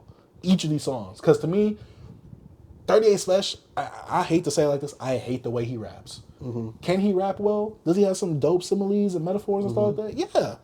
But don't like his he voice. raps like this, and then I do that, and then I come back, and then I come back. And I'm like, yo, why do you have that same formula on every goddamn song? Use that same goddamn tire flow on every song. Like, I'm sorry, you can rap. Like I said, this sounds good on freestyles. This don't sound good on music. Some of these beats are cool, and the one thing I wish that they had on here is that they had way more back and forths. They had it on one song, and I was like, yo, this is fire. Why aren't y'all doing this more on this album right here? And I guess my thing is like this. Every time I hear a duo, you gotta compliment each other or like tag team it or something like that. Like with me and Run the Jewels, obviously not the same type of music. I know that. When it comes to like a tag teaming like duo right there, I like to see that synergy right there. Play off of each other, work off of each other, bounce off of each other, do what you gotta do. But as an album, to me, this could have been way shorter than what it was. It didn't need to be 44 minutes. Like I said, they can rap. I'm not gonna take that away from them. But 38 Spesh uses the same flow, which causes Benny to use the same flow in every song. I'm like, yo, why can't we not change it up? Can we not make an actual song here and there? Can we not make a banger for the whip? Like, what are we doing? Now, my favorite song on here has to be Throughway Music, too. I'm like, all right, this is cool. The song with Harry Fraud, cool. Who Really the King, cool. Jesus Arms, Busta Rhymes, just coming out on the song Abrasively. I'm like, all right. Hometown Hero, all right. It's just that, to me, this formula got so stale and tiring, especially when you do multiple listens of this. Like I said, this type of stuff sounds good, like when you're doing a Sway in the Morning freestyle, when you're doing an LA Leakers freestyle. This is when this stuff sounds the best. To me, music, an album, no, this could have been an EP. I would have been cool with that. I'm not familiar with the previous stuff. And I've heard Benny do dope stuff on his own. I'm not familiar with 38 Spesh. I'm not familiar with Style in the Shot 1. For me, this just was not it. Like I said, they can rap. It's just that, this gets tiring and boring after a while. Like I said, I don't have a problem with the drug raps. I don't have a problem with you rapping about the same thing. But it's literally like, how many bricks can I have? Let's have a brick counting contest each song. And I'm like, like I said, I can do that stuff if it's done in a good way. Look at Pusha T and Daytona. Look at Freddie Gibbs and Madlib with Pinata. Him with Alchemist and Alfredo. I know this isn't a one producer project type thing, but god dang, like this was just boring to me. Cause y'all, there's no hook. There's barely any hooks on here. all you're doing is one verse. Next person gets the verse, then the next person might get a verse or not. I'm just like, yo. And the thing is, with beats like this, I mean, with a formula or like an album like this with two people like this, you gotta have some of those luxurious, nice beats or some really grimy beats. I wish I would have had some Alchemist production on here. I think if they would have went with like one producer on this, I think that would have helped me a lot more with this project. And this didn't need to be 16 songs. This could have been 10. I didn't need 16 songs of this. Listening to this twice over, because I was like, yo, usually I give albums 3 times. I couldn't do it with this. I'm sorry, B. Like, this was overload. I'm like, and if the music don't sound good, because it's music at the end of the day. I want to hear some songs. Like, yeah, it's cool if you do your little just rapping thing, rappity rap, freestyle style thing here and there. I gotta hear some songs too, though. Like, I'm like, come on, break up the monotony every now and then, please. Yes. Well, you about to get stabbed and shot. Stabbed and Shot 2. Okay, Stabbed and Shot 1 probably be more your bag. It's like 8, 9 tracks. Thank you. More, I need that. More a little bit back and forth on there. They also got Jadakiss and Styles on their joint. They say they're the new Jadakiss and Styles on here. Yeah, that's what they do. And I'm they just back like, and forth is always fire. But anyways, when you step into this world, B, you step into this grimy, this hip hop, this real up north, real upstate New York rap music, bro. They gonna put you in this vibe of just like you said. It's gonna be not many hooks. We just rapping, bro. We just showing you that we can rap, and they gonna rap about their drug dealing days. When they met the plug, what time they met him. You know what I'm saying? How many bricks they have compared to how much bad acne you have? Hey, man, I got a brick for every bump in your face. You know what I'm saying? You got bad acne. You know what I'm saying? What's 38 Spesh say? I'm gonna put all you boys in squares like yearbooks. You know what I'm saying? Finger hugs. That's a werewolf hug. You know what I'm saying? That sounds good on freestyle. That sounds like battle rappy bars. Hey, that's how 38 Spesh flow. That's how you give it off, man. To me, he sounds like how since Conway the mid 2000s. You know what I'm saying? So, all right, with this project, I really enjoyed this. You know, it brought me back because I love the production, how Benny fed well, because it's like 38 Spesh pulled him back into like, yo, bro, we gonna put you on some beats that just fit you and fit that flow. And Benny I feel like he got back into his element. This is like, don't get me wrong, this is not like, oh, I think Stab and Shot 1 is a better project, but I feel like they wanted to get the people more, you know what I'm saying, of them being together. You know, it's a new year, you know what I'm saying? The feel never will be the same about that era of like Benny's like prime and like from 16 to 2018, he was just killing anything West Side. Conway put him on, like he was just hungry. But I feel like with this production, he felt really well. And I like the features on here. I like Ransom on here. I like the OT Real. He was really like hard on that joint. I liked him on there. I like Busta. And I kind of like Dave East on that joint. I was like, dang. And like the song I really enjoyed on here, that was the back and forth. Yeah, I forgot the name of it too. Money Counter, I believe. Money Counter, I believe it. That was it. But that was dope. I know they didn't have too much back and forth, you know what I'm saying? But I still enjoyed this, B. Like, I understand you from your perspective. It's not your world, B.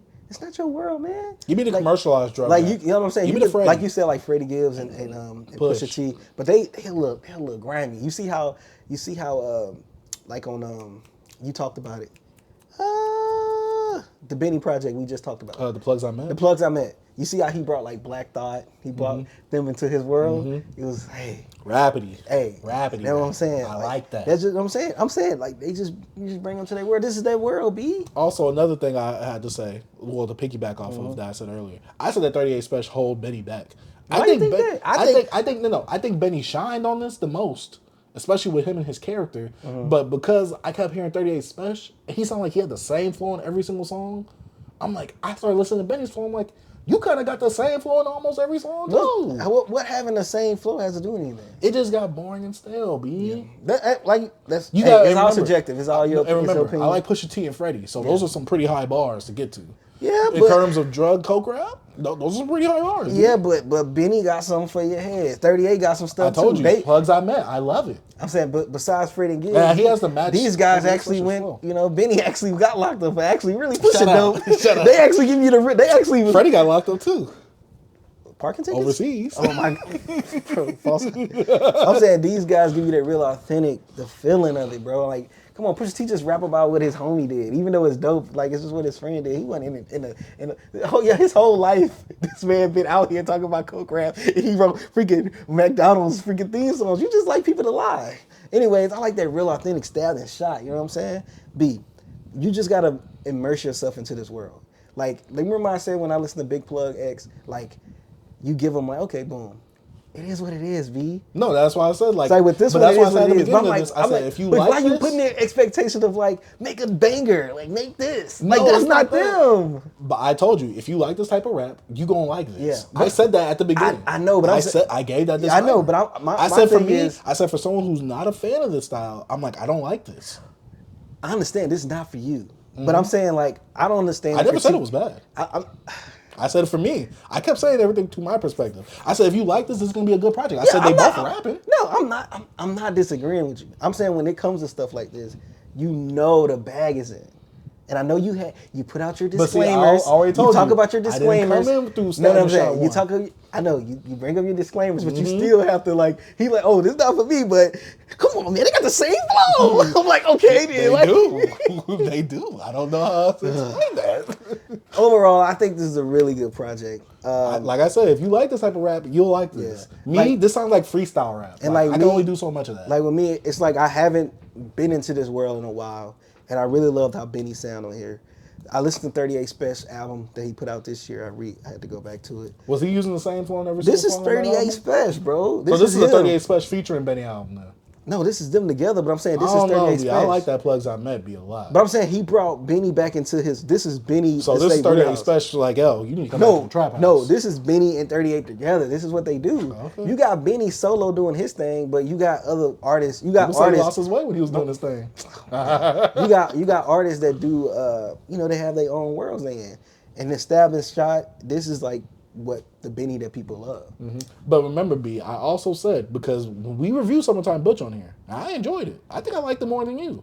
Yeah, I didn't care for when it's shorter, I'm cool with that. Yeah. Like you said with Style Shot 1. But you that said was like his like Benny Butch like a little. I mean, Summertime Butch like a little EP, little I don't think he mixtape really he did. disclaimed it. Yeah, that's what he was saying. It's I not thought this an was a album. mixtape too. No, this is like. But for an me, album. B, like I told you, if this was like I don't need 16 songs of this. Yeah. Like I said, B, like It wasn't that long though. For me, it was. 44 minutes. For me, because, 16 tracks, 44 minutes. because it felt boring to me at points. So when things are boring, they kind of drag. It feel out like a bit. chore. Yeah, and for me, listening to this twice because the first time I heard this, I'm like, I don't need to listen to this again because I already know how I'm gonna feel about it because it gave me what I got from last time. And like I said, they are rapping on here. It's just not for you. It's It's not just your style. boring to me. Yeah, I got and I'm saying, like you said, Status Shot 1 is shorter. You said it was like 8 to 10 songs. Yeah, probably like 9. B. I can check. Let me see. B. I would love that. Yeah, you might have liked it. This more. didn't need to be 16 songs. And that's my biggest gripe with some I stuff. listened to And this I said it on this weekend. Stop making albums over an hour long. Even though this was an hour long, this didn't need to be 16 songs. These are freestyle raps. Like I said, if you took the 10 best songs on here, this would have been a 10 out of 10 project for me. Let me see how many tracks. The best. 10. It's 10. B. How long is it? 30 minutes. B. That would have been perfect for me. That's how the first one was. B. That would have been perfect for me. This the was first one better. pause. That album is too lengthy for me. The boy can't handle it. And you call yourself the BBC. Hold on, right. hold on. Yeah. Hold on. Me slanging it versus me having to deal with this. Two different Hold on, things. you gotta deal with it. Deal with the length of the album. Boy said the album is a third leg. It burnt me. B, what's the next album you discussed? But yeah, Benny and 38 Spesh. Stabbed and Shot Twice. I don't know what it's called. 7 Shot 2. Oh yeah, that too. If this would have been like Stabbed and Shot 1, it was like 30 minutes. I need to go listen to that and I'll get my thoughts on it next week. Yeah. If it was that short, I would have been effing with this. This is hard. Yeah. Because them drug raps, unless you're going over some really dope beats like a Mad Lib or like a Kanye or maybe Pharrell, I don't need that. Boy said you need I a like name. You need I a need name. I need the commercialized drug said you need raps. a name. I need the Fabio Foreigner drug raps. That's what I need, dude. Next project we're gonna get into B is your favorite artist of all time. Stop being disgusting, because I know you didn't pull up the other white band. In Goodbye Horses. Yeah. Since I'll let you start off first on your thoughts, I start on my mind. I just go into this. Mm-hmm. What I thought about this, to be honest, I thought it was a step up from his first project. I'll be honest with you on that. I feel like this one felt more like, I don't know, it felt more, I don't know, that one felt like it was rushed to something, like, oh, we're just going to put out some tracks. And this one felt like, we're just going to put out some tracks and add like 2 different songs that sound a little different from the other songs. Because all this other sounds the same. Gotta believe that. And, oh yeah, and when it comes to end, bro, this project is it's like I don't know what he is. It's like when I hear him and knowing who he is, you be like, it just don't connect. You know, when you have that, it's like what we talked about, how like you look at the music, you look at the guy and the person. When we first seen him. Yeah. Or you know, it's when the music don't match to like music video type thing. That's what it feels with him. I listen to what he's saying and I think about how he looks, and I'm like, it just don't feel authentic.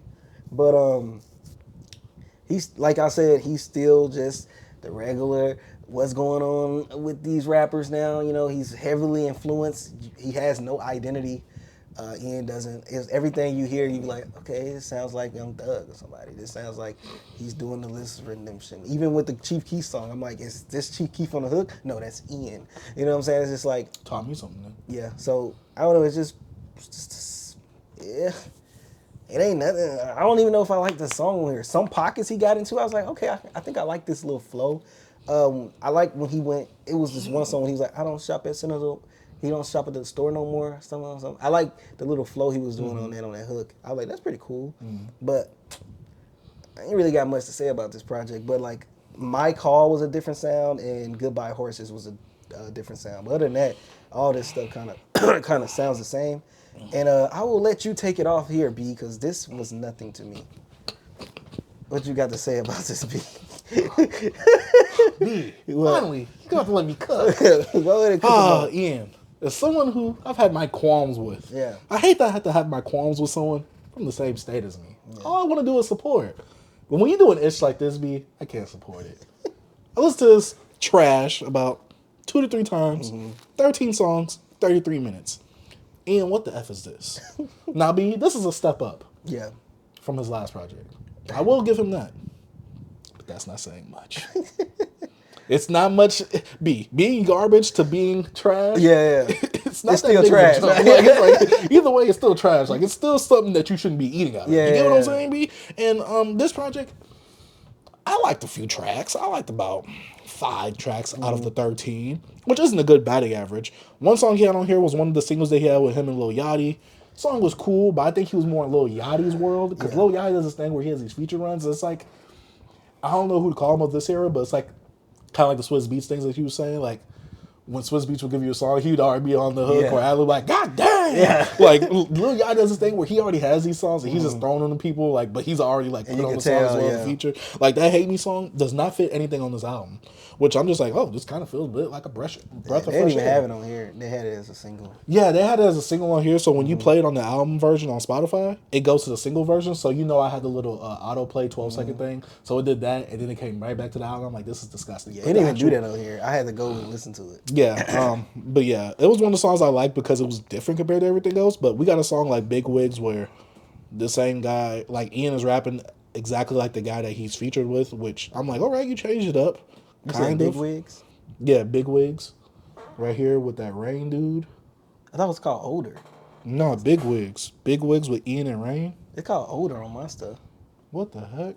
I don't know. I don't got no song called Older on mine. But yeah, song with Big Wigs. We got End Up Gone. We got a song with Chief Keef, which sounds like a match made in heaven. I mean, if you like Ian, you most likely don't like this song. Even though whenever he gets on a song with someone else, he kind of emulates them. Except for Yachty. You can't emulate Yachty because he's gargling something while he's rapping. And he sucks. That too. But let's not act like Yachty don't got a few slaps here and there, though. We got a song like 3.5, which I really enjoyed that. It definitely gave me that old feel of like the late 2000s, early 2010s version of like the trap, of like the blog era trap. A lot of Jay Futuristic, who is a person that Jay Futuristic and Gorilla Zoe. You keep asking me, who does he sound like? Those are the two that he sounds like. Gorilla Zoe and Jay Futuristic. Gorilla Zoe when he started using the auto-tune more, and I'm just like, Gorilla, you don't need that. Like, your voice is, you cool with how you rap already. Get off that auto-tune. But yeah, he sounds a lot like Gorilla Zoe and Jay Futuristic when he raps. And because I had to go back and listen to some of that, I'm like, okay, this is it right here. And Future, like old school Future. That Rain dude in the beginning, I don't know, he didn't sound like Future, but whatever was in the beginning, was that Future on that song? I don't, no. The Rain dude, I'm like, this is either Ian or Rain. I don't know who it is, but they both sound like to where I couldn't differentiate their voices, which made me like, I'm trying to check out on this. But as a song, I'm like, if I would, and see, that's the thing. I had to start on my second listen. The first listen I went into this, I know it's Ian. Yeah. I'm like, yeah, this ain't hitting. But on my second listen, I'm like, all right, let me take the face away. Do I like these songs in this modern day era right now? And so, based off my likes right here is like, if I take the face off of Ian, do I like this stuff modern day? Some of this stuff is cool, but most of this stuff is not good. This is a step up from his last project. I agree with you that his last project did feel rushed, especially with this one. This one felt like it had a little bit more money behind it. That song, My Call, you're completely copying Yeat. The song Showboat, you're completely copying Yeat. Like, you're literally taking his flow, word for word, bar for bar. Like Yeat said on Lifestyle. Boy, I see you got my sauce. Give me that back. Like, what are you doing, Ian? Like, it's like you just lack so much identity to where it's like, I can't approve of something like this because at least if you're going to copy something or take a lot from something, change it up in your own way. Now, I know you said the flow thing, but then, like I said, I went back to Gorilla Zone, J Futuristic. You don't even have that like that. So, I don't know what this is. To me, the only thing that's unique about you is your image. And tying this music to the image. To me, that's it. Besides that, if I, like you said earlier, even still, I feel this way. If I were to put this on some regular black kid, this wouldn't do anything for me still. But the fact of it's of someone with his face doing it now, it definitely don't do nothing for me. It's his skin tissue. Yes, his melanin or lack thereof. I don't like. What is the cover of? Like, what are you, a dope boy? Do you have the weed in the background? You got the money on the floor. You got a bouquet of flowers in the back while you look like you're smoking out of an apple bong. You're a football player. You always say something like, "Oh, I'm gonna throw it like Jerry Rice." I'm like, all right, like You would never get a ring like Joe. I'm gonna shoot that like Joe and BC. You never get a ring. yeah, like to me, a lot of this was very derivative of trap era. I mean, blog era trap music, and it's a step up, but not by that much. Yeah. It's like a half step up of a flight of stairs. It's like he was the valedictorian, but he also was doing this on the side. You know? B. He was the valedictorian of the slow class. We go Take that however you want. Hey. Oh, Ian, I know the kids out here loving you. I saw a streamer saying he likes you better than freaking Tyler, Creator, Tupac. You better than all That them Playboi guys. Max. Yeah, I be seeing that dude. Yeah. I hate no lie though. I hate when you little niggas pop up on my timeline. those streamers and stuff. I'm like, bro, I don't know these people. This one dude, I have to block him. Fear the Duck or whatever his name is. Fear something. Fear the Buck. Yeah, he's always like glazing on like all Him these streamers. and Ryan Scuba Ryan. Yeah, so I'm like, why all these streamers popping up on my side? I don't care about this stuff, boy. Yeah. Ian is. It's just funny that people really try to do the Yeat and Ian thing, like it's 50 Cent Kage. People was really trying to do that, B. Like, oh, who's gonna stream more? Well, they not in the same realm. Yeat did like 100K. Yeah. Ian, he's not gonna be remembered by next year. Bro, they not in the same freaking Literally, realm. I think his career is only thriving because of the image that he holds. Literally his image. And also because he went viral recently because of Tyler's statements. Yeah. I don't think this is going to be someone with a lasting career unless he really ties himself to people that have a good career and he features a lot. But to me, this is like, oh, I can't get access. This is like Kanye. Oh, I can't get access to this person. Let me try and get this person. Yeah. This is literally that version right here. He's He's the designer. He's designer of of Yeat. Yeah. For feature. Yeah. This is literally it. So yeah, I can't say this is disappointing because this was expected. Yeah. So it's goodbye, horses. Goodbye, Ian. Goodbye. You've been in the BBC ethos once. You sadly entered it again, and it wasn't a good time. We're watching your career, man, right before your eyes. Sadly. All right, let's get to the next project. Want to get into? We're gonna get into that Yeat. We can get into that Yeater, man. Wait, which one you want to? No, we can do Yeat. Okay. We can. Oh yeah, baby. It's time to talk about that Yeatster. I don't know if you want to lead this one or you want me to lead. I gotta be. Come on, it's the Yeatster. Do you Now, think? you guys know. I'm the young kid in this crew right here. You get what I'm saying? When it I'm comes older to than this man by like a year and a half or something like that. I'm the young guy in this crew right here. When it comes to the Yeatster, that's my bag right there. Yeat has been on a phenomenal generational run within the little time that he's had in the industry. Like I said in the last review, I don't think he's gonna have a long career. But god dang it, the stuff that he's doing right now, it's good. This is really good, B. But let's go ahead and talk about his He's album. gonna be an era artist. Like, oh, remember that when Yeat was on a run? I think so.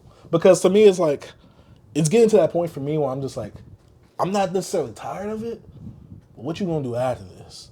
Because I thought he changed everything. I thought he do I never said he changed everything. I thought he do things differently though. He does. He does. He does So not.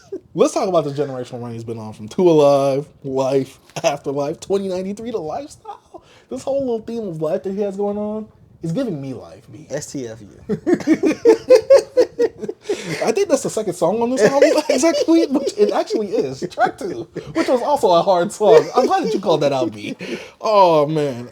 First, I'm not gonna lie, when Geek Time came on, I'm like, this sounds like a Gucci Man beat from back then. Oh, my chain stupid. That sounds like that song. I'm like, where we going at? But then the STFU came on, I'm like, all right, you got me. God dang it, you got me. And I'll tell you this right now. Yeat is the type of person, you can't have headphones on. You got to be one of them little YNs that have like the backpack speaker, or you just got to have the speaker.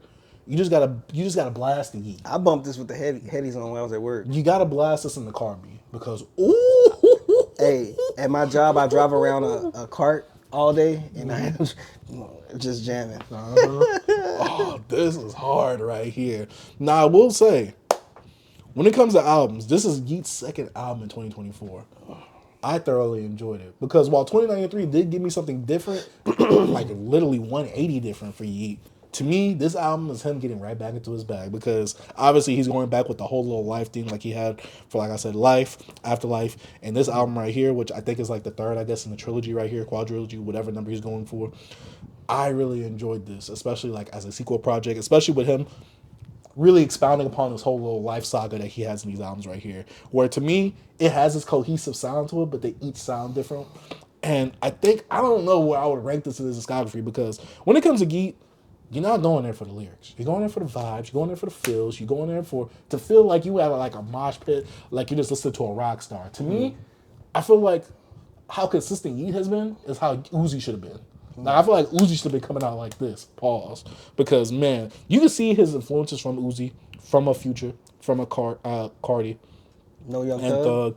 Yeah, my bad. That's the person I meant to say besides Carti. But Carti, too, as well. You can see his inspiration right there. He even got that boy Summers on here, so I guess they're not beefing no more.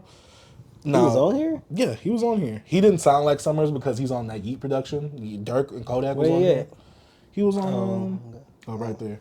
All these songs mesh together. So. Yeah, they do. But that's the thing with Yeat projects is that they kind of have a lot of cohesiveness to where for someone that's uninitiated like you... Oh, my bad. This is crazy right here. For someone uninitiated like him that isn't as cultured as him, it could sound the same. But when you're bumping this into the car, when you hear the lyrics of Yeat, it hits. The lyrics of Yeat.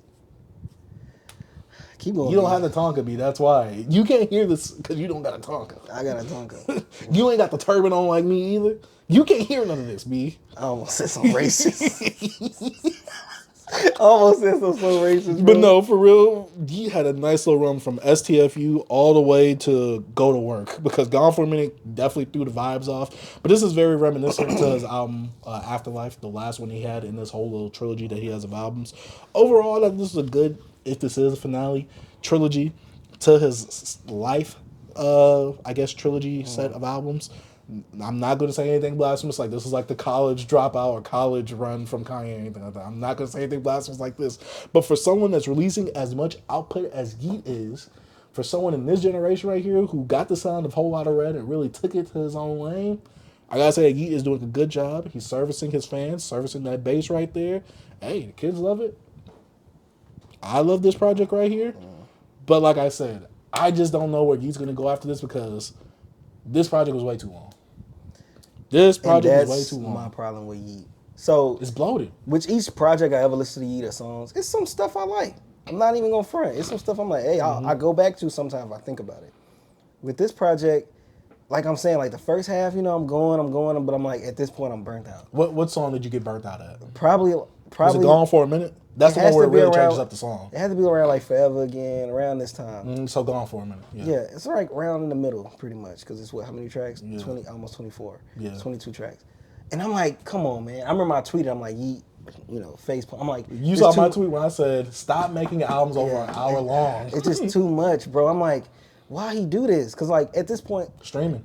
If you could stop it right here for me and then just put out another project the next freaking few months now, you can move it down a little bit. I don't know. I'm not an artist. But B, I told you, this is why streaming effed up the game. Because then we get 2 to 3 songs where it's like, dang, you already hit these topics. If that other song would have been fleshed out more, it would have been the same song. Yeah. That's what I was talking about earlier. Yeah. I effing hate the streaming era for promoting this right here. How you had to get so many streams to get a certain amount of sales. Because I've said this is my biggest problem with Yeat. Yeah. These projects are way too bloated. It's too bloated, It's way too bloated. That's why for me, one of my favorite projects from Yeat is Life. It's 34 minutes, 12 songs. And that's the first project of this trilogy that's happening right here. Perfect. Especially when he's going with the sound that he's really honing in on. I need to listen to this on Spotify again. But yeah. But this right here, to me, perfect length. Pause on that. Perfect time length. There we go. Okay. But yeah, 2022, that project to me is phenomenal. Because to me, it's like, it gets the great parts of Yeat. It doesn't give you that fluff. All these other projects like Afterlife, I like. Lifestyle, I like. But I don't love Like a Life. Because that project is way shorter. That's my problem with Yeat. He bloats these projects up. And I get why. It's because of goddamn streaming. Gotta get them numbers, bro. I hate it, B. I hate it. The playlisting and all that, I hate it. Because to me, it takes away the quality of the music. Like, this could have been 10 tracks, B. This didn't need to be 20-something tracks. It's just not, they're not going to stop it. Especially him if he on this run. But also these kids love it. Bro, they love it. It's like, also, I feel like when it comes to artists like this that feed you this much amount of music, is because they have the fan base that want more. Like, this is the time you feed them. You know what I'm saying? If I'm going to give you something, I'm going to give you a lot of it. Oh, yeah, no. This is smart. Yeah. I'm talking artistic. Yeah, I know, artistic. But smart-wise, money-wise, yeah. They feed them. And then he still has a deluxe beat that's coming. Yeah, it's like the old Master P formula back when No Limit was just dropping like every freaking month, every week or whatever. Like, you know, you feeding your fans what they want. Right now you're hot, I'll feed you. So that's one thing he's doing. He's just feeding the fans. For me, I'm not a fan of Yeat or whatever. Yeat that out of here. To me, it's some tracks on here I like, but other than that, I'm like, this is just, I don't know, it's just not for me. You know, it's just not for me. Like, it's some tracks I'm like, dang. Like, I go back to Breathe on 20. I'm like, that joint. That's with that regular show sample? That's hard. It's another song on that project I like as well. But it's just keep going, same, similar, just all meshing up to one big long-ass song that makes a big old movie.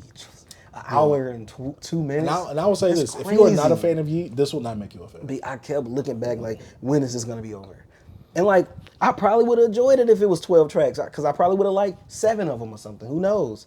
But I don't know. It didn't make me want to go back. It felt like a chore. How you felt with Benny them? I don't know. I completely understand, because Yeat is one of those people. It's an acquired taste. Yeah, we talked about especially with the younger crowd, they love it. But with this right here, this is an acquired taste. Like, if I play this to my brother, he'll know all the words. Yeah. I'm like, Negro, how can you hear all the words? I like that Don Toliver and Yeat song. No, yeah. I like. I'm not gonna lie, I didn't like Don Toliver and Yeat doing songs together like that, because I don't know why they just don't mesh well to me. I like here. I did like this song right song. Here. But I didn't like that Lil Durk song.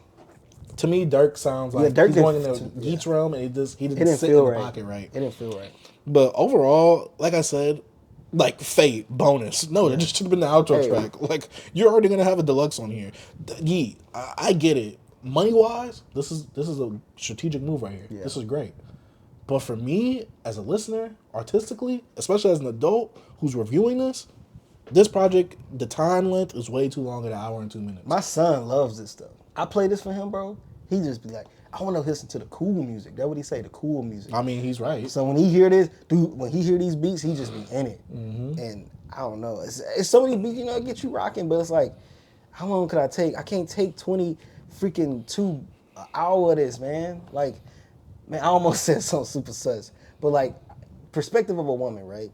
You know when women probably think, oh man, he's a 1 minute man. And then you in that joint for like 40 minutes, and you're just like, yo, get off. Talk about that. That's how you feel about Yeat, bro. Like, get off me, I'm bro. not gonna lie. There's some points when I'm listening to the album, I tune out and I'm like, oh god dang, this is still going. Yes, bro. It's like, come on, bro. I'm like, what is this get right off here? me, bro. Like, yeah, like Yeat, his albums is just way too long. Yeah. They way too long for good. Like, it's like, no, like I said, Life to me is Yeat's best project. Yeah. Because 12 songs, 34 minutes, you give me straight to the meat and potatoes. Yeah. Early 20s me, and I was in this era, I'm pretty sure I probably would love this.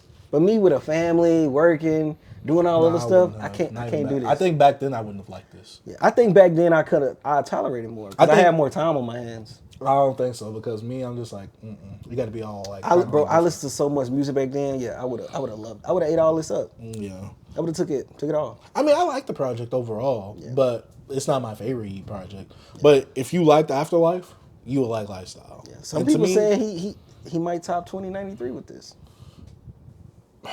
Sonically, 2093 is way more unique. Because this kind of falls back in line with the whole Life, the whole Life trilogy that he's been doing. With the cover.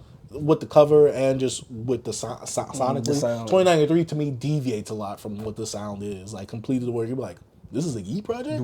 So yeah, like to me it feels like so dystopian, futuristic. It uses When some it comes to the electronics. Yeah, of course. But also the way Yeat is flowing on those songs as well. Warrants him to rap differently. For the production. Yeah, but you also have to have the ear for the production as well. Nah, not really. That production. Not that What him and Benny X did on Life is phenomenal. I don't know what you're talking about. Like I said, with Yeat's lifestyle, I enjoyed it. I like it. But man, Yeat, these albums is way too long. I get it. You're not making albums for us though. You making albums for your core fan base, and they're loving and eating this up. He give me the I was a streamer turned rapper vibes. Like the whole his whole little aesthetic. It just don't feel it don't feel authentic to me. He's too mysterious. Nah, he feel like I was a content creator. I was a YouTuber. I used to do pranks. Okay. Then I started streaming. The way he looks. Yeah, and now I rap. Mm-hmm. Like even with his cover art, it's all. Does he whack. like he was ever in the cars back then? Like he used to be like in the cars. Oh, could be, bro. What is this? Who is this? That's Yeat. Bro, all this stuff look whack, bro. Yeah. Yeat's discography is bloated. Like, I just don't know who to compare him to from the blog era or like the Bleed Nobody. era. Like compare him in terms of like people really love him whenever he drops, like something like this. Like who would you be close? Who would be Gucci Man? All this stuff he putting out. I'm just talking about just the lows dropping. Gucci Man was putting out way more. I know, but I didn't the NBA YoungBoy more to Gucci Man in terms of like output. Look at all this stuff from freaking 20. From what he been released since 2021. Or Some what? of those are singles, but yeah. But I'm just saying. He's been dropping since 2019. That's insane, bro. How many songs? How many albums he got? 1, 2, 3, 4, 5, 6, 7, 8, 9. He got 9 projects. Mm-hmm. Within 5 years. That's a lot, bro. It is. That's almost 2. And it's not like these are 10 tracks, 12. No, they're longer. 20 tracks, close to an hour. Yeah, I'm good. That's why I didn't suggest that we review this one. I didn't know you was gonna listen to it. I listened to it because I just thought, it's the top album. People talking about it.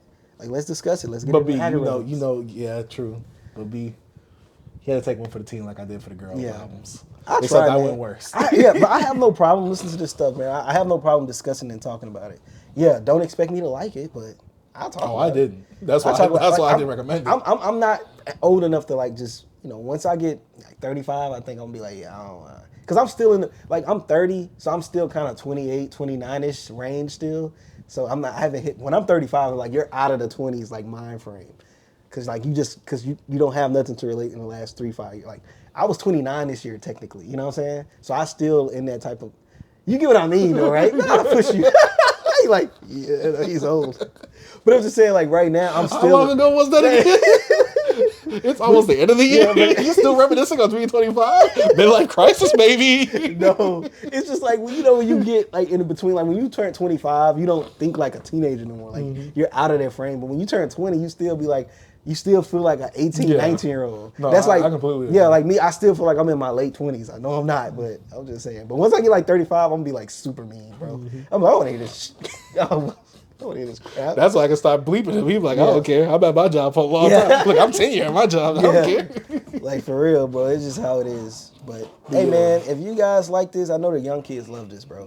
I like it. I bought the vinyl recently because I have no Yeat vinyls in my collection. That's a good thing. You just devalued your collection. Shut up. It just went down. I do want to get more Yeat vinyls. All that rare stuff you have, and then you put, I got this Yeat. I just got lucky recently, and I got that Fonte. Oh, the Lucky came in? Oh, yeah, I saw the Fonte. Yeah, the Lucky came in. But yeah, Yeat, keep doing your thing because it's successful and all the kids love it. Me personally, if you were to take like an actual critique from this, make your album shorter. Life to me is perfect. Your project that came out in 2022, Life, perfect. 12 tracks, 30 minutes. That's all I need. Yeat. Perfect track. Perfect album from you. All these other ones, I see where you're trying to evolve on that sound. Yeah, I just think that these albums are a bit too long for me. Yes, sir. That's about it for Yeat's Lifestyle. Now, I guess I'll intro this project right here. Let's go ahead and talk about Z2 Legit's latest and debut project. I believe like we're like the first ones really talking about Yes, it. sir. Bout a bag. Now shout out to Z2 Legit. We actually know him in real life. This is our guy. Yeah, this is our boy. We've been knowing him for years now, bro. Yeah, and I know he's talked about always wanting to put a project out, and now he's finally put one out. And we got supporting him. You know yeah, of course. And we got to hear it. I actually heard it 3 times today. I listened to it twice. I see. I was gonna listen to it once, but then I was like, all right, I had to do my other editing and stuff like that, so I had to find some more time to try and listen to this. So I listened to it twice, back to back, because some stuff really wasn't, sitting right with me on my first listen. Yeah. And so then I heard it again, but then third time I heard it, I had the headphones on. Yeah. But Z2 Legit, an artist born in California, raised in Texas. Cali vibe. Hey, west to the south. Hey, now he kind of was raised in Cali. He moved out here when he was in high school. Yeah. That's a Cali boy. But right also there. now he's been out here longer. Yeah, but you know what he said? Nah, you know what he said? He brought the West Coast to the Hey, South. you don't know about man? that drip, B. But 8 songs, 23 minutes, Bout a Bag, debut project from Z2 Legit. B, what did you think of this? Or we could go track by track. No, we can just talk about it. So look, I was listening to this, I just laughed a lot. Because this is my guy. Yeah. So this is why I know, this is what I was thinking. This is why I know people when they try to rap in the neighborhood and people don't take them seriously. This is how you feel like that. This is my guy though. This is my guy. But like I told him, I'm an honest guy. And I'm gonna tell you my authentic feelings. And I was just like, my dude is just having fun. Like I'm not coming into this album to like crash my dude or nothing, because the vibe of this is like, I'm a Cali dude. I'm a rap about like getting some money. You know what I'm saying? He stayed on topic. He stayed on topic. You know what I'm saying? And like the beats, some of the beats, I'm like, yeah, this I can see like Draco the Ruler on his, and I can see that he be in his little Cali bag. I know that's what he grew up on, and I'm pretty sure he still listens to some of those artists. So like with these tracks, I don't know if I could do track by track. I might. I don't know if I can. I'm trying to think if I can remember some of the stuff. See, if you listen to it only twice, then I listened to it twice. I don't know if I can go track by track on. The only reason I can do it is because one, I listen to it 3 times, 2, it's 8 songs. Yeah, it is. So it's a bit easier for me. But we could do it. I can make a follow. To me, trying to do as an intro track, I will say this: for the intro of this project right here, it didn't get me. Yeah. The first 2 songs, I'm like, you lost me on this one.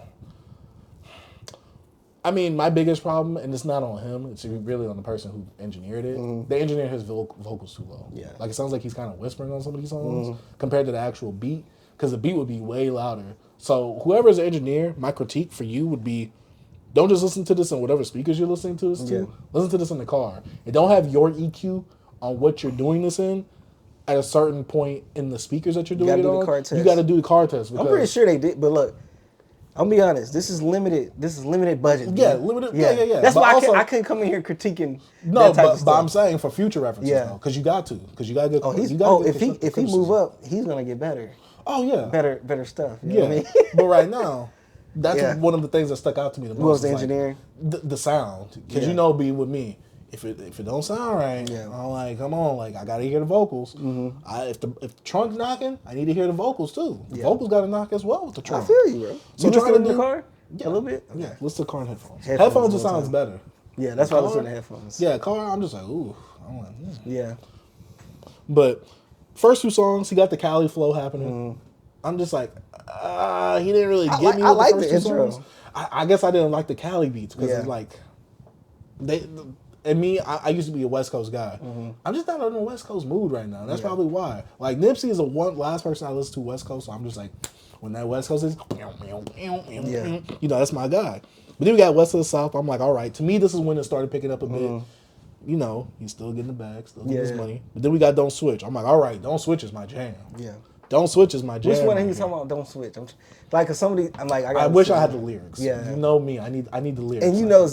And I said, well, my bad. Yeah, my boy. I'm bleeping it out. I'm bleeping it out the first time you said I'm bleeping it out. My bad. Z2 legit. My guy, he's just going. Like he just putting stuff together. I think Don't Switch is the one where he was like, where he had the because 6'4" was Coke and my 6'4", something like that. Coke and my 6'4", something like that.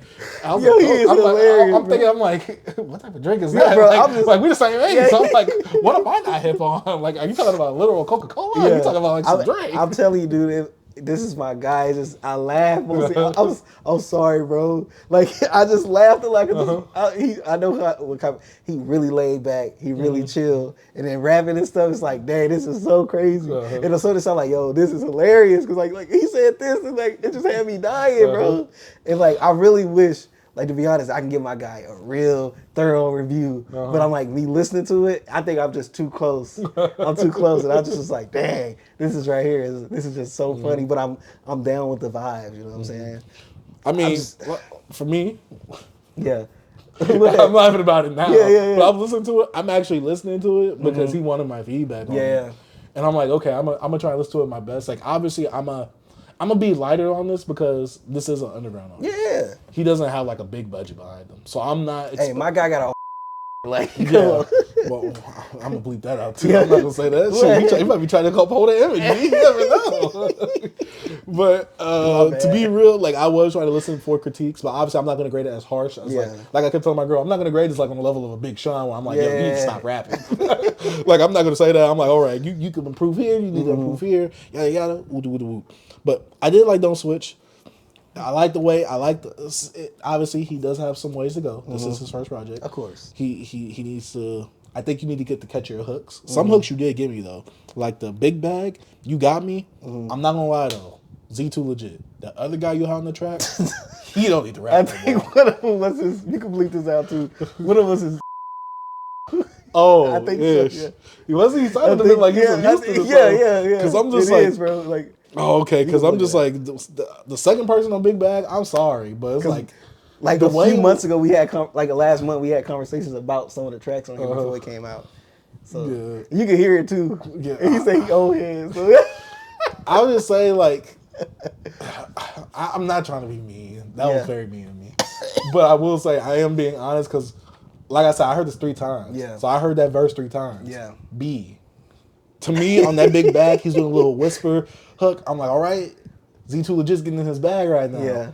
But it's that guy on the second verse. I'm just like, whoa, like you are too, like this beat is too fast and for the you, beat was or you're too slow. He was rapping like at 50 BPM, and the beat was going at like 80, 98 like, BPM. yo, like, it's like catch up with the flow, boy. Yeah, you gotta this is like sync literally the tortoise and the hare right now. Like, what are we doing? Like, I'm like, oh, like, no offense to you. You probably shine well on other production.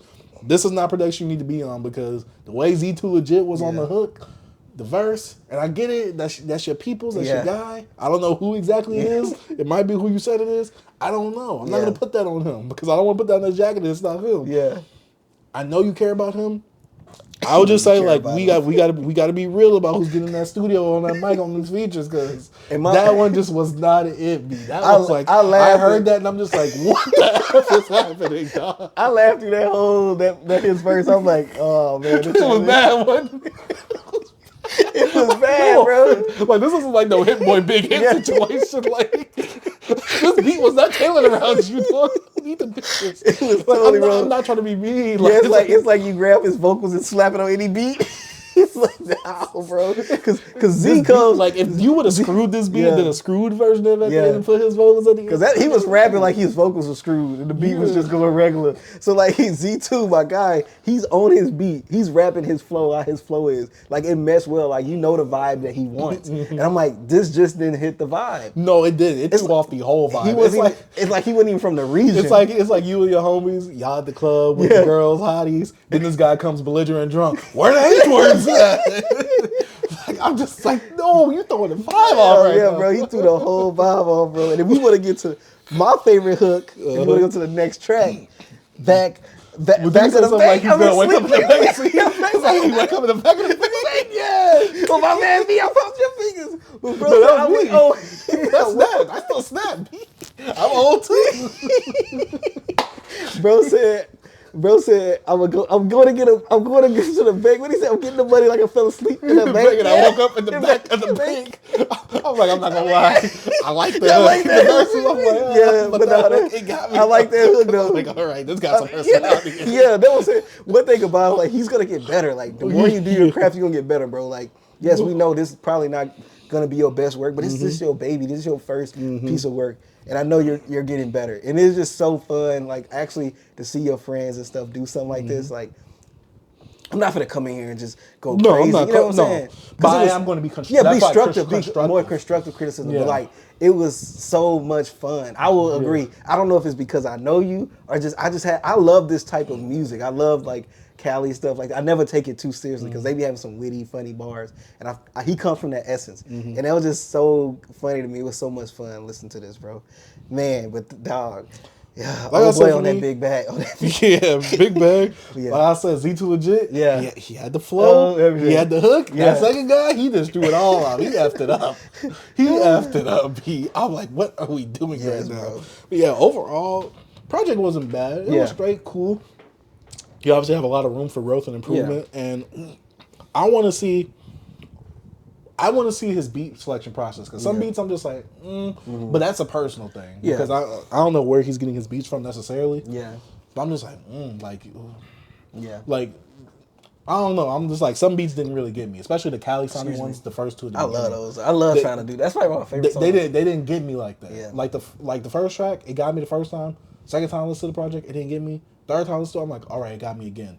Second track didn't get me like that. But once it started getting to that third track, okay, I'm like, all right, I'm rocking with this right now. Like I'm like, okay. Big Bag was my song though. Yeah. That and Don't Switch. Those are my songs. But Big Bag, that second verse, that second guy, Yeah. you need to get him big off. Yeah, my favorite tracks on here is Back of the Bank, Big Bag, and I like Trying to Do. Other than that, bro, to be honest with you, bro, I was like, I'm about to be so like thrown off if I listen to this. But I actually had so much fun listening to this, bro. Like it was my favorite listen of the day. Like I don't know why. Like I said, I don't know if it's because you the homie or what, but I had fun listening to this, bro.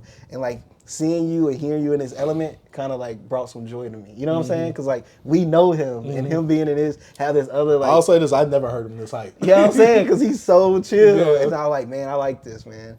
And I had fun listening to this, bro. And, You know what I want to hear him more on type of? What? Like a Rimble beat. oh, like Rimble? Yeah. Rimble. Yeah. I'm stepping on. Yeah. You know what I'm saying? That stuff. Like that's why I like. If he would have like a Rimble type beat, maybe I got to hear it because maybe some of these might be close to that. And I was coming here thinking, bro was finna be just off beat and everything, but he was flowing, bro. Obviously, Yeah. like I said, I'm not going to critique this too much because this is your first project. Yeah. It's like your first YouTube video.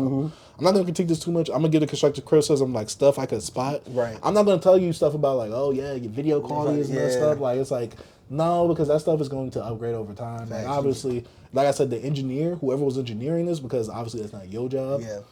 They need to turn the vocals up. Like next time, listen to this in the car with a good system in it because the bass was overpowering. Yeah, on a good. amount I of even heard times. that in the headphones. But sometimes the production, the bass and stuff was kind of drowning. And you know, sometimes because he's more, I don't want to say softer spoken, but because of his tone, he's so chill and it's lower, that bass could easily overpower him. So if you don't get someone that's engineering your vocals correctly, that's going to be like, but also he needs to hear that. So that way, whoever does. But yeah, overall, like I said, I would love to see your beat selection, the way that you go about picking some of these beats right here. I love to see your songwriting, the way you go about actually writing some of these songs. Yeah, and I want to see if you was in the studio, was someone ever helping you out, coaching you like, oh yeah, you should say it like this, you should say it like that. But obviously you can tell sometimes because he's not there yet, he wouldn't fall in the pocket of the beat, and sometimes he'd have to do like a thing where he had to speed up. He had to speed up something he sang in that verse. And I don't know, bro. Get me wrong, because like I don't know if you was just freestyling on one of them songs because you was like, baby, I messed up. You remember that? He was like rapping, and then you could tell that he got off. No, I did. Wait, that was like a beat. No, was like he was rapping, and then you could tell he got off beat, and then his next line was like, maybe I messed up, or something like that. I'm like, bro, hold up, did you really just freestyle that whole verse? If not, we got to talk about that, because I'm definitely, when you come over next time, we're discussing that, bro. Because that trip there, bro, I had to pause. I think I should have looked at what song it was. But it had me done. I was like, bro, me really just freestyling? And he's like, oh, I messed up on the beat. And there was one song he had, you know, like in Dragon Ball Z when Goku and Vegeta fuse and both their voices be on top of each other. There was one song he was rapping, and you know, sometimes it do it for like a little bit of a second or two. He was doing it for like a whole verse. I'm like, Z2 legit. You gotta like that was cool for like 1 or 2 words, not almost the whole verse though. like let's not double the vocals like that again, because now you sound like Go takes on the track. I'm like, no. Like two guys talking simultaneously. But yeah, besides that, I enjoyed it. Yeah, I did too. I liked it. You know, I added it. You know, I had to get some of their streams up. Yes, sir. You know, we talking about that on the pod, on the show. And we gotta because- send you the link, bro. Yeah, Yeah. definitely gonna send that to you. Shout out to Z2 Legit. His socials will be in the description down below. Yeah, this is a fun project, and I like the cover art. I kept telling him, yo, I like the cover. You don't like art. the cover art? He you know, Yeah. yeah. But I told him, I was like, I like the cover art. Yeah, it's cover cool. art fits like about a bag. And it's like You Cali bought your vibe bag. still. Yeah, it's like you bought a bag. Yeah, man. That's what the whole album is going for. Facts. And it looked like him too. Yeah, it does look like him. Yes, sir. Hey, shout out to him. He does have some other songs on his page, his artist page. Don't Fold, Terminator. Terminator is the one I've been jamming though. It was some song I was jamming when I was pulling up a few weeks ago. I think it was like 2 weeks. Was it Don't Fold? I think it was Don't Fold. I was like, I'm listening to that Z2 Legit. You know what I'm saying? Yeah, shout out to Z2 Legit on that. Man, I'll just say this. I'm proud of you. Facts, bro. You finally did it. I remember you was talking to me about it years ago, and you finally did it. And it's so hard for me not to say your real name. I mean, like, I said it a few times. If you hear all the blurps, it's because I actually said your real name and stuff, bro. My bad. Yeah. I don't know, but if his actual name is like up here, then I'm not going to believe it. Yeah. Because he does have an actual article out. Okay. So yeah, if it's not, it'll be bleep. But if it... An article? Yeah, he has an article about him. No, I didn't know. Yeah. He might have sent me that. He should have sent me that. Yeah, see? San Bernardino's finest, Z2 Legit. All right. All right, hey, man, shout out to my boy. He doing his thing. My God. I am proud of him. That's all I can say. Hey, I'm proud of him too, man. Because, hey, people can talk that talk when it comes to walking that walk. Put it out. Let's see that word. And look, you're going to get better regardless, bro. The more you keep perfecting your craft and doing it, Yeah, just stay consistent. You'll be Hey, and we're going to be here to support you. You got us without, hey, we're going to talk about you, bro. Yeah, so shout out to Z2 Legit, Bout a Bag. About that bag. But now we are out of the music review music review section of the show. Let's go ahead and get into some of the discussions. And B, a lot of people have been wondering, is there a new big three? Will there ever be a new big three? Well, let me tell you this, because Billboard claims that there is a new big three. And it's Travis Scott, Playboi Carti, and your favorite rapper, Rod Wave. B, how do we feel about this? Man, if you want to say... If we're going by numbers, then yes. Yeah, but also, can we weird. really do that about numbers with Playboi Carti? Oh, you could do that with numbers with Rod Wave? Off his last three projects, yes. I'm talking about like streaming numbers. Streaming numbers with Rod Wave? Why not? He's not as big of a streamer as them. Yeah, but his album, I think, went number 2 this week, I think. Or it's going number 2 this week. I think it's because of his fans. But I'm saying across, he's not a bigger streamer than him. Oh, like he's like... Let's actually look at that. You don't think Rod Wave... I think Playboi Carti is bigger than Rod Wave. I think Travis Scott is bigger than That's what I'm saying. I don't think his numbers are matched. I But think he's who- probably like 5 million, 4 million monthly. But 7.8 months. Yeah, 7. Okay, his album just came out. Okay, 7. Yeah. But my thing is this. Who else would be there Then Rod Wave? that would take Rod Wave's spot if they weren't the big three? Because how are we going off this big three? Because I think they're going off of maybe album sales and tickets. Rod Wave be having sold out shows. It's because all his fans, they come from Texas or they go from Florida. They just all go to the same shows. What? They think they just each go like They all just go. from city to Yeah, they city? just follow him. It's like what's that old band called? They like the Bears. What they called? It was hold up. The Keep Bears, talking. Keep talking. AC/DC. But who would take Rod Wave's spot in terms of like numbers up there though? Because maybe a Polo G? Yeah, Grateful Dead. They like the Grateful Dead, man. You say Polo G? No. 19.1 monthly listeners. Nah, that's from a song that's popular. Wait for that. That's from a song. That's from a popular song. But I'm saying, like, I'm talking fan base. I'm talking hype around him. NBA YoungBoy? NBA YoungBoy will be there, but he can't stay out. He can't stay free. We need somebody that's out and actually can perform. Yeat. Yeat. I don't think he has enough notoriety compared to. I think Rod Wave said- is bigger than Yeat. When it comes to numbers, No, when it comes, well, he did sell more than Yeat. how much Yeat went? It was going- 100K, And what, we're on 129 or something like that? 120 or 130 something. Hey, with them I think listeners. I think with Rod Wave, he's a bit more marketable, while he has a he's strong more hold. mysterious. Yeah. Who would we put? Because Moneybagg Yo. Ugh. I don't even like this list. Who would you put as a big three? Tyler as of Creator. now? I'll put Tyler Creator there. See, I don't like the criteria of this list because it's like the big three was symbolic of from that era, from that time, people that had skill, but also people that was doing good numbers as well that had radio hits. Yeah, but it's not even a modern big three because the modern big three is J. Cole, Kendrick, and freaking Drake. No, I agree, but you know when people say that. Yeah, but if we bring in some new, I think class. Tyler got to be in there, bro. I told you that last time. Remember, I said that he should be. Top But I'm saying five. if I'm removing a Rod Wave, I'm putting Tyler. Oh, easily. Yeah, I think easily. I'll put him in there. It'd be if we want to go with Travis, Playboi, Tyler Creator. That's the only guy I can really think of. Maybe they all put on. I assume good shows. Mm-hmm. Both have rabid fan bases. Yeah, because I don't think Rod Wave's fan base is as rabid as Tyler's. I don't think his Tyler fan got base. major I crossover. don't think his fan base is as rabid as Travis Scott's or freaking Playboi Carti's. I agree.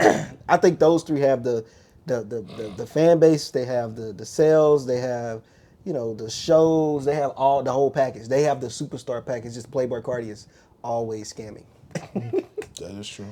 That is I'll let you 58. Because 21 Savage could be one of those guys. 58 million, and you only got one new single. Yeah. Well, that and the weekend single. Only like 21 Savage is one, but he's big. But it's like he's put out an album this year, but it just I don't know. It didn't stick. Yeah, But that's he's because still I think 21. I think it's false marketing. That's why. Yeah. Because that movie was supposed to come out, so people was thinking about the You movie think coming so? out. Nah, they look so fake. You think nobody thought that was real? I know I didn't. A lot of people thought that was. They real. was losers. I did not. I was like this because once the trailer came out, I'm like, this don't feel real. But yeah, I'm gonna just say. Because remember, the Tyler trailer Creator. was. I mean, not the trailer. The announcement was what caught people first. Yeah. Then the trailer. I knew it was fake when he announced freaking Childish Gambino playing him, and I'm like, he older than you, bro. It just felt like a joke. Mm-hmm. Cause like, yo, I want Lil Donald Uzi be in Glover there, to play. I think Uzi could have been in there if he was more consistent. I agree. I think Is he the Big Sean of his generation? How you said that he would have been up there if he was more consistent? Because why isn't Uzi more consistent? I think Uzi hit levels Big Sean didn't hit. I agree. So I don't think so. And plus, he doesn't have a bad sophomore project like Sean. And I just I think he's more marketable. Also, what he was doing, like he was more of a movement. What about Don Toliver? No, 32.7 million. nah, he looked too much like a.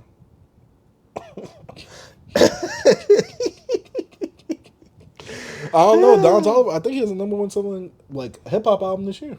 I think. No, he's not topping them three though. He'll be No, a I don't lower. think, yeah. He'll be a lower guy. Like, He'll be, would he be like top 6? no, Top 10? maybe top 10. Cause like Don Toliver is that guy that people talk about, but he's not the one you're gonna mention when conversations come up.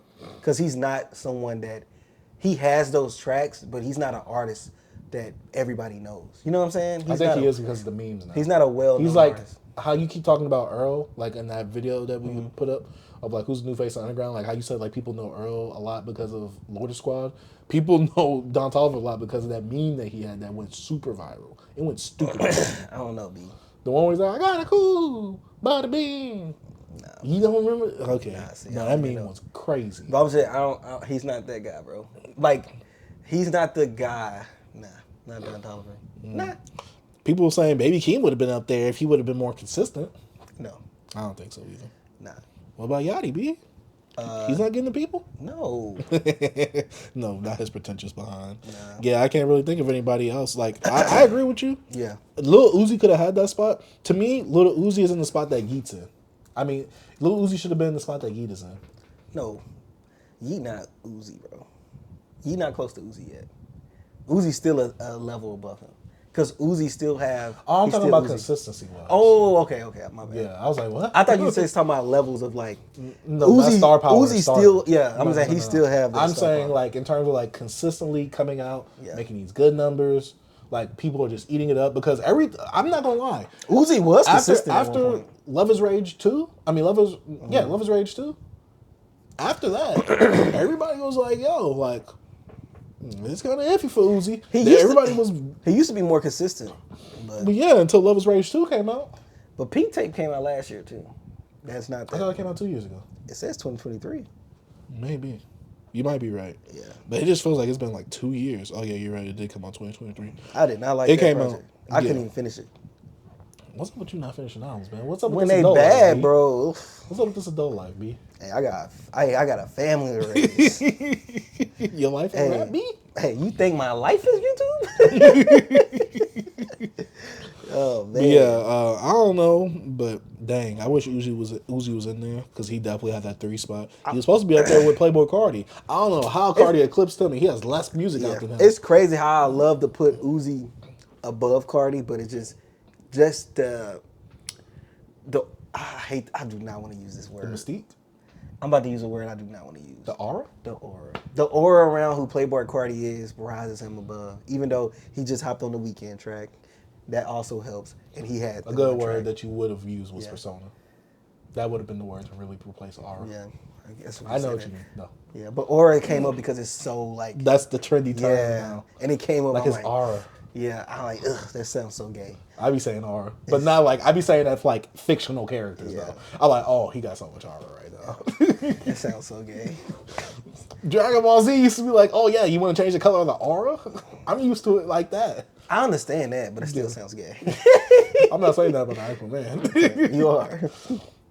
When a fictional Goku? character? He's still an actual man. Shut up. No, he's a fictional man. He's still actual? Actual fictional. Yeah, it's not that. Fictional, actional. Shout out to Dino. But yeah, dang, Uzi really should have been in there. Yeah. What about Gunna? I don't think he's on them levels. No, he's Would he not. be top 6 though? Because Baby could have been in those conversations too, but people start to hate Baby now. Yeah. Yeah. I don't know. Did you listen to Gunna's new track? I know you didn't listen to singles. I heard some of it. I saw the snippet. Like, I was like, yeah, I saw the snippet for it. I was like, yep, wrap it up. Yeah, I didn't wrap it up. He's one of them people. You putting out too much now. Wrap it up. Because it was cool after you came out of jail. And it was like, all right, Gunna surprising me. That one of one. This. Man, that Gunna new album was heat. Bro. Boy, did you buy it on vinyl? What do I buy on vinyl, B? Good music. I haven't bought. Look at that. You didn't deny that though. I do, but I haven't bought a vinyl in a while, bro. In a long time. They ain't finna give me with their tactics. I don't be buying that vinyl stuff. Putting out that weak quality and all that. Come on, B. You don't want the first presser? Nope. Come on, B. That's when I knew the game. That's when I knew the game was changed. You don't want just the 12 tracks to drop that week and ship it to you with half the album on there? I am good. Oh wow. Y'all keep those vinyls. You're not a real supporter. I got my MP3s. You're not a real supporter. I got your whole collection in the palm of my hand. It's like MP3 at that point. That's just streaming data right there. Yes, sir. But let's go ahead and talk about the next topic. I guess this is kind of like a part 2 from last week's topic. Is Tommy Richman hip hop? Because B, Tommy Richman's $1 Million Baby will now compete in rap categories at the 2025 Grammys because it was submitted for Best Rap Song and Best Melodic Rap Performance. And this I thought you said that he wasn't solely a rap song. A rap artist, yeah. But B, I did say last pod, these are hip hop songs. Those Did two I songs say that? those two songs are the more the essence towards hip hop, the closer to him. So B, how do you feel about this? I think that maybe his label, his team was like, hey, yo, we can push it into here. You know what I'm saying? Maybe we can't compete in, I don't know the other categories like pop and all this type of stuff. Because there is no funk award. Yeah, I think it fits more into the hip hop. Sadly. I don't think he will win. I think he will get nominated. I think he will be considered a nomination because it was such a big $1 Million Baby was such a big there's no way it can't. Yeah. I don't want to say it doesn't win an award, yeah, but it could can't win. be nominated. Yeah, it could win, but probably if it come to hip hop, not like us, will probably win. Yeah. And I think if it lose to $1 Million Baby, people will freak out. Mm-hmm. I think it's gonna be the duality. It's gonna be the duality of like Twitter at that point. You're gonna have the Drake fans laughing, and you're gonna have like the Kendrick fans fuming. You know what I'm saying? And just at the mouth. Dang, I kind of want that now. Yeah, I want to see the Kendrick fans foaming at the mouth now. Oh, you will. Oh, but I think I don't know if it wins. Kudos. You know what I'm saying? Well, B, if $1 Million Baby wins, rap awards don't even mean anything. Yeah, these award shows nothing. Don't let it validate your But as soon as Not artistry. Like Us wins, you see how Kendrick won a Grammy off of this? He's just Ja Rule, Drake. Come on, man. It's like, dog, y'all twist and turn everything to y'all favor. And this how it is when you have a narrative, you got to make everything. Yeah, fit the your agenda, narrative, man. The agenda. It has to work, man. But overall, man, I think this is very interesting. I think it's really funny, just how like. Do you think he's doing this to troll? I don't know if it's him. It could be. Yeah, it could be him. But I was like, because your team got it, right? Yeah. Then also you got to play the politics of the game, most Facts. likely. Yeah. So I mean, if he was anti-industry like Kendrick, then he wouldn't have put his song up anyway. Or he probably don't have a problem because he says he's not solely hip hop. True, so he can really get put in any category. He would be cool. Yeah, facts. But also, I also wanted to bring this topic up to you. Do genres matter? Because I know we talked about it one time when we brought up the Chloe Bailey thing, and you was like, genres don't really matter. It's all about the vibe of the music. But do genres matter, especially when it comes to these award shows? I'm like, when I discussed that, I was more like, I want to say genre fluid, you know what I'm saying? But in all reality, genres are a thing. It's just the same thing. If you was assigned male at birth, you're male. We like to change up things, and you want to be this and that, but bro, that's hip hop, that's rock, that's this, that's that. You're gonna get labeled, even if you don't identify with something. If someone sees you, they're gonna see that. Like, if you see me, you're gonna know I'm a black man. You wouldn't know my sexual orientation. You know what I'm saying? You wouldn't know my sexuality might be at, but like, you would know I'm black. You would know I resemble a man. When you look at you hear a song, you be like, this is hip hop. This has this is some rock. You know what I mean? So, I think genres. It's a genre, bro. Like, you can't really escape it. You're gonna get labeled as something. I think genres are important because, like I said, when it comes to shows like these, you need defining factors to be able to differentiate yourself from the others. Because a lot of people will be like, "Oh, Tommy Richman isn't hip hop," but now look what awards going to. Yeah, look at what station was playing this. Yeah, categories, all this stuff was invented for a reason. Is to, I guess organize things as well. Have some type of organization. Because when things become, I'm not going to get into, I talked about it a little bit, but like the gender fluid and all this type of stuff, it get confusing. You know what I'm saying? So like now genres and music and stuff is so confusing now. Because what artist is this? What is this? Oh, I don't want to be just labeled to hip hop. This is pop as well. It's like, come on, bro. Like, I make everything. You're going to get labeled. It's just a part of the game. Yeah. I think it's one of those things where it's like, what's the best way I can say it?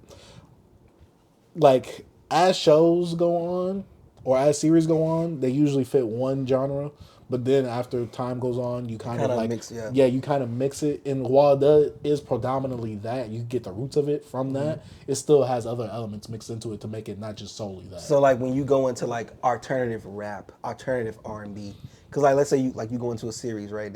It's a comedy. And then it's like a dramedy. You know what I'm saying? And it goes black comedy. It has all these other like labels to it. Like you said, as it goes on, sometimes some shows add different elements to it. Or different episodes fits a different theme sometimes. You know what I'm saying? I don't know, I think the more you do music, the more most people start to experiment with certain sounds. But I still think your element of your sound kind of sticks there in a way. You're still gonna be labeled as that. I don't know. Yeah, because we've talked about it before. It's like the whole Southern hip hop, alternative hip hop. Yeah. At the root of it, it's still hip hop. It's still hip hop. Like, it's still going to be going back to hip hop. Like, yeah, it's a certain subgenre. It has certain elements to specify it in a certain category. Yeah. But under the tree that it's in, it's still all hip hop. Because, I don't know. It's a tricky thing now, man. Because like people don't want to be labeled no more. People just want to make music. Yeah. And that's why I say, I love music. Like, yes, I used to always go around and saying, I don't like country, but it's country music I like. You know what I'm saying? I like music. Like I said, it's the vibe. I just love music. But I love hip hop more.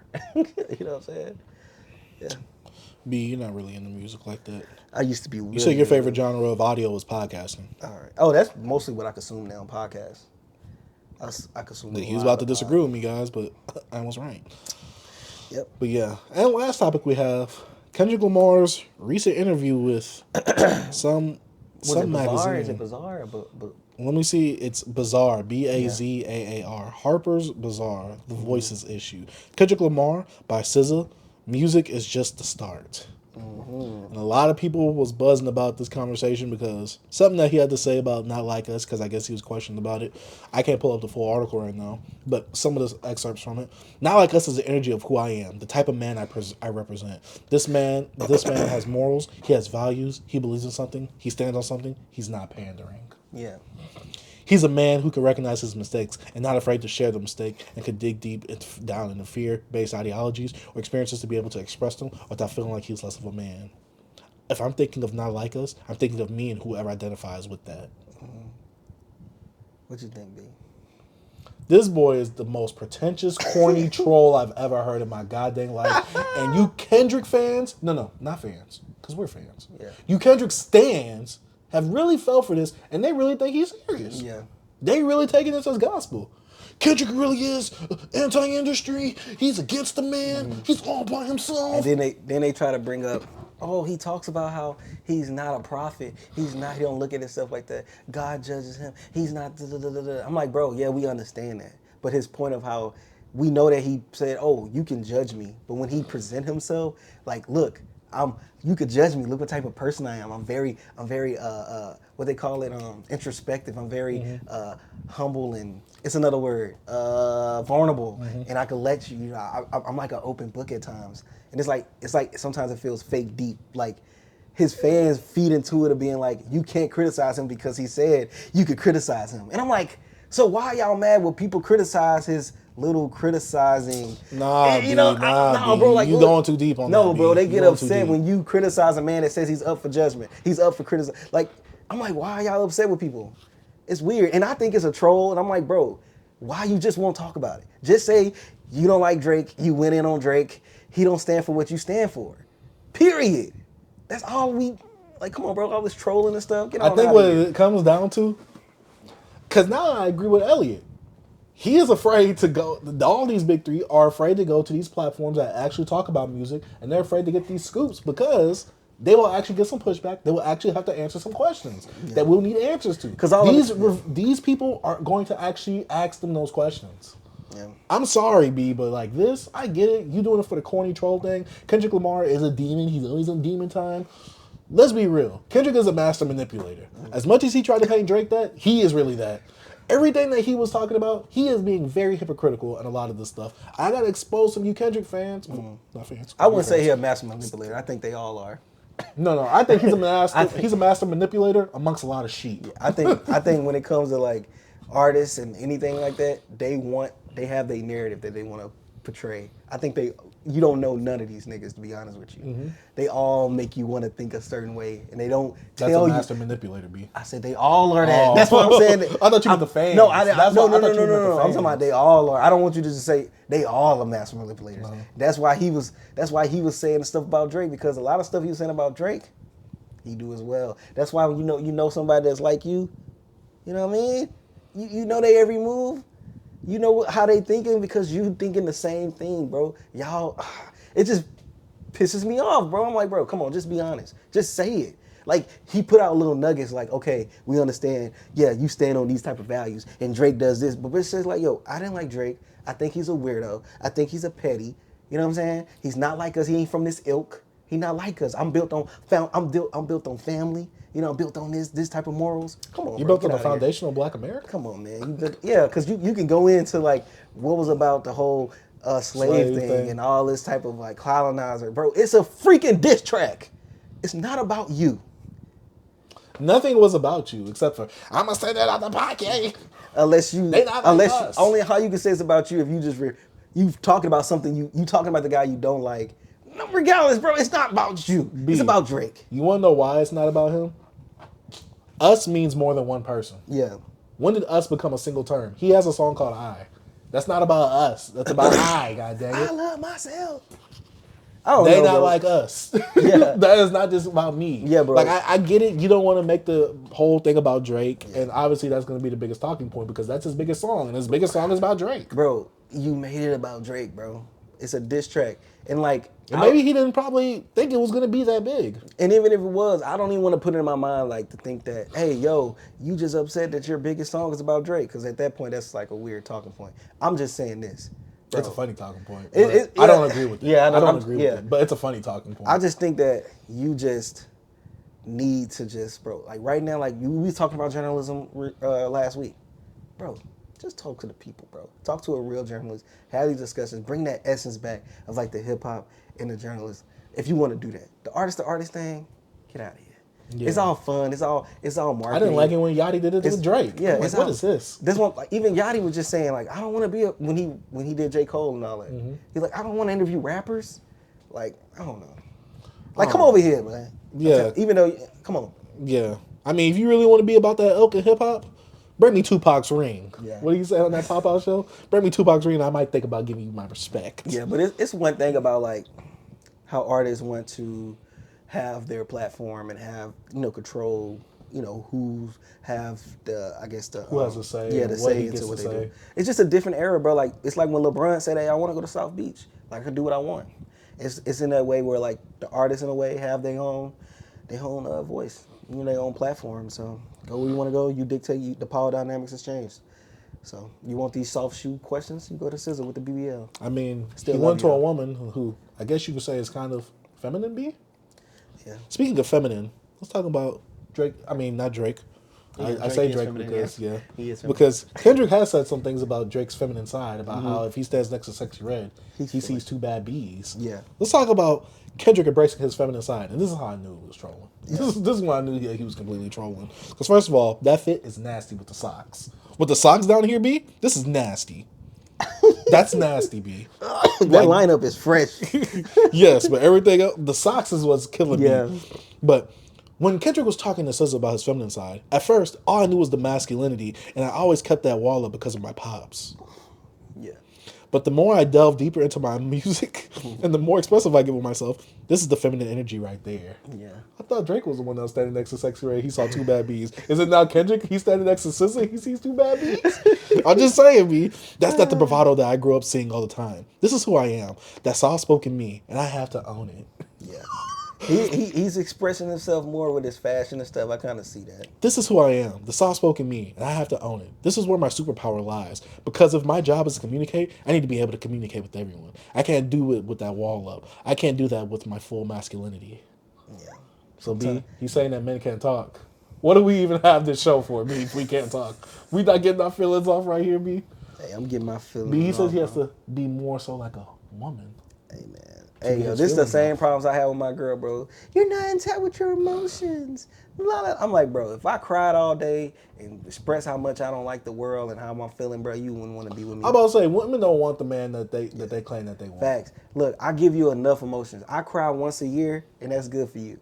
You know what I'm saying? You don't need all that. You know what I'm saying? But as a man, if we break down every time we really want to Bro, break she gon- down, bro. women wouldn't want to be with us. Gonna be smashing the middle. Women don't realize the how much pool men boy. go through. We're not doing the Red Pill podcast, Yeah. manosphere type thing. But I'm just being real. If we talked about our feelings all day, we'd be here for a pretty long time. They would not care, bro, and they wouldn't care. No. They'll laugh at us like, look at them crybabies. That's why this whole little thing right here, this is a troll. This has to be a troll. And he's talking with SZA of all people. She seemed like the earthy type where Dr. Sebi said, like, if you drink this, that you could cure AIDS with just eating greens. SZA is the queen of pretentiousness. Her and like Janae Aiko. Like SZA, come on, bro. One of my favorite songs about her is Supermodel. I could be your supermodel. But now you got a BBL. I'm about to say, remember that one song? She That says, BBL lie look to me good, and tell me my booty is fake or whatever. And now, look, I mean, tell me my booty is big when it ain't. And now it is. Now it is. Fakely big. It look good though. It look like it's natural. You know what I'm saying? Sometimes you know, naturally look made like, in that surgeon table. I want to touch it. You know what I'm saying? I love SZA, bro. Even though I can talk about her, you know, I just don't like when she carved herself up. Fell in love with the knife, but it is what it is. Yeah, sad to see SZA. And she let Kendrick make a diss song about her ex. And then she And interviewed him. guess what? The worst part is, shouldn't SZA feel offended because she was on that album twice What album? for all the dogs. Oh, and Said that he was a light pack. And he said, "We confuse the women you like. We Oh yeah, like a real woman. You like a real woman. Dang! Oh wait, she ain't a real woman. She's all fake though. Nah, yeah, you can't say she ain't real. No, you wildin'. But nah, I don't know. They're I just like, think- God did I his just- thing with SZA's body. They're like, no, that surgeon did. I'm not making fun of how SZA looks. tuck. I'm just making fun of the fact of she actually got the surgery. Like, God dang. Nah, man. Like, I just hate that because Glorilla had the same stance. I'm not going to get no plastic surgery. I love my body. I'm But all nah, she natural. had to do something Then on she that got- mouth though. No. That's all right. Yeah, that mouth The, had to the do- fixing that up is different. Her actually getting breast implants is different though. She's still ugly. That's But augmented. You saw that makeup picture? That's like a super old video. She was like, oh yeah, they cloud chasing. Yeah, it's still ugly. Bro. I like it look like her. Yeah, glow. Yeah, no. Yeah, no. But Anyways. yeah. But let's go ahead and move on to the last topic we have before closing notes. Another Twitter take. And this one comes from All Gen Hip Hop. The best album in 2005 from the South versus the best album in 2005 from the West. Young Jeezy's Thug Motivation 101 B or The Game's documentary? Oof. I said this on Twitter. I think The Game has better rapping on the documentary. But come on, it's Young Jeezy Thug Motivation 101. Yeah, it could be my Southern bias. I love both of these albums. No, it's my Southern bias. But I think Jeezy album has more of a stamp on the culture. But I think both of the albums came out at a perfect time, and they both meant two different things for the region. I think for the West Coast, they didn't have nobody, and The Game he was that one. He was the voice at the time. He was Kendrick before Kendrick when it came to like the freaking who got the West on their who back. got the mic in their hand in the West, who got the West on their back, who's the guy. Even though Kendrick did come during a time where there was Yeah. way more West Coast artists. Yeah, and Game came with a lot more Yeah, problems. and when Jeezy came up, it was like a new resurgence of like the new South guy. Even though we had a lot of artists out, especially in Atlanta, but Jeezy had a different essence to him. It's like everybody was passing the torch Yeah. amongst each other in the South. They was Yeah. neighbors. Yeah, bro, it's like the motivation, bro. It's just this. You could play this whole album, both of these albums. I listened to the Game documentary this year, like as a re-listen. But like the Motivation 101, just every time I play it, it just puts me back in that mode. You gotta give you some money. Even West Coast artists like Kendrick on his classic albums was referencing this album right here. He didn't reference the documentary. He referenced Let's Get It. You know what I'm saying? Bro, this should be a book. Is it a book yet? Bro, He has a book out. Yeah, I know, but this album right here, bro, you put it in, bro, you don't have to be a dope boy. You could have your own sneaker shop. You could be selling, you could have a pop shop. You could have anything you want. You play this album, he's talking about you. Even though some of this stuff when he says, let me chill. I want to do the Coke bars, the references, but still, the motivation Jeezy gave you on this, man, made you want to, bro, man. B, when you listen to this, bro, I feel like, hey. I feel like I need to get some money. I feel like I got some fake sneakers in the trunk and I gotta get them out, boy. I gotta sell them. You know what I'm saying? And then the best part about this is that look at all these boxes back there. You can put anything in them boxes. Thanks. Like you said, some pop, manga, whatever I'm selling. That's that work, B. And keep the rest of the yams at your auntie house. You know what I'm saying? Oh, used to hit the kitchen lights. Was it round? Cockroaches everywhere. Was it round the town? I am the man. End of these streets. I forgot how the first part. You talking about was. Yeah, around this time. I was a man. of Dang, these yeah, I remember that part. I'm the man of these streets. Yeah. Dang, I forgot the verse. I forgot the line. Yeah, I remember. But that's what Kendrick was quoting on. Yeah, on but like, come Good Kid, on, Mad bro. City. You hear what Jeezy said? You know what I'm saying, bro? Like, this album is different, bro. Like, my stepdad, my mom, like, just this time, it puts me back in 05. Even when, before this album came out, when you had the Boys in the Hood, just with Jeezy on there, bro, like, come on, man. Then the mixtape Jeezy had, right? Snowman. It just, the build up to this was insane, bro. Nah, bro, this album to me, bro, It's a classic. this is the better album. Top 15 Southern bro. albums. I think it of all was the time. better album just because, also what it stood for, bro. Stood for a lot. And this was during that trap era too, where trap was really being ushered And in. also, the Game documentary album, which I said, it's a great album. It's kind of has the same formula as 50's Get Rich Die Trying. Didn't I tell you? It's Get just the Rich West Die Coast Trying version. 2.0. It's like it's the same formula. They just do a West Coast rapper on the 50 Cent joint. But And he's a better rapper. But with Young Jeezy, it's different. I didn't need the lyricism right Anything? Who sounded like Jeezy, bro? there. No. Yeah. In the Game, he's just a clone of every rapper. Yeah. Nah, That's the real Majin Buu Hold on, right there. let me stop. I don't have to clown Game. Well, no. Whenever To big I up this always album. say he's a chameleon. Yeah, I don't have the. I'm not gonna do that. But he's a student 'Cause of the I love game. You both can tell of he's a these. student Yeah. of the game. Yeah, I'll say that. I love both of these albums. Yeah, bro. no, both these albums are phenomenal. This is more, man, more than rap. It's hey. An ovation. Come on, bro. And bro, his whole series, bro. Cause don't give me the Thug Trap or Motivation. Die. Bro, didn't even go to what's the one? The Recession. I love that joint. It's a recession. Hey, everybody, bro. Nah, Jeezy, bro. His beginning catalog is. I'm not saying it's slept on. It's just what Jeezy is now. Is kind of People forget where Jeezy, Yes, who bro. Jeezy was back then. Yes, bro. Revisionist history, B. It's because of what he's doing now. People forgot, like back then, hey, he was running it. Facts. Hey, Thug Motivation 102, Go Getter, I love it. Oh my God. It had one of my like Bang had like one of my favorite T.I. features at the time over there when he was like, he was like, let out 50 shots and niggas ran like a track meet. Man, I love T.I. around that time, bro. 05, 04 T.I., bro, was a different animal. Nah, T.I. was on a run with like, I would say the Atlanta artists back then, like I would say, like I guess the big three for them back then: Jeezy, Luda, and Ti. They was on a run. They had like a 3 to 4 album run each of them. Yeah. Because Thug Motivation 101, 102. If you want to count Trap or Die, even though it's a mixtape, but then you got the Recession. Then you got Luda's Back for the First Time, Chicken and Beer. I'm not putting them in order. Word of Mouth. You know. But they just had Atlanta had so much going on around that time. You had the ringtone rap in the South.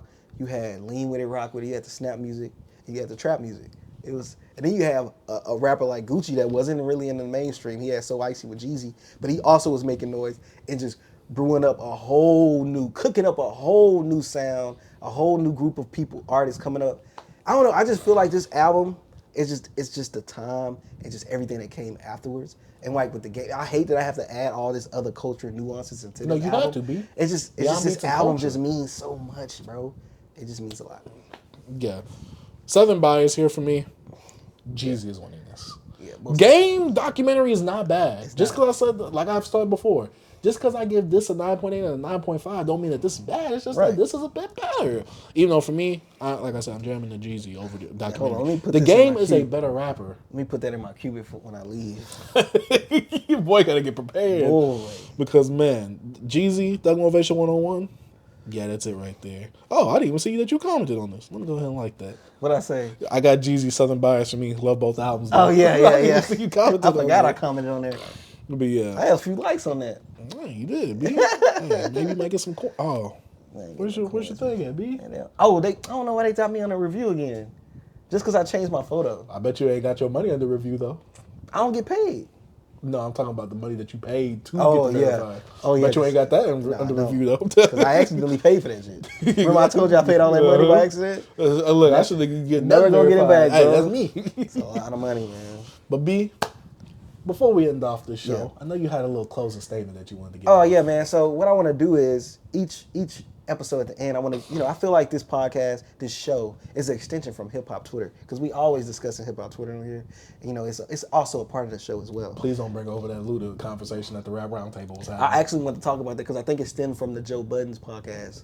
Because I was actually we can always talk about that because I know me some Ludacris. Yeah, but they was talking about that verse on I Made You Look. I think Jada had the better verse. I love that verse. Like I bought your CD, crumpled the weed on it. See, come on, bro. Yeah, good. See, I can't say better because I'm too biased in that. You think Luda had a better verse? Luda is like my top 10 rapper of all time, B. I can't. What that mean? Speak on that. What that mean? Is Luda a better rapper than 50 Cent? Yes.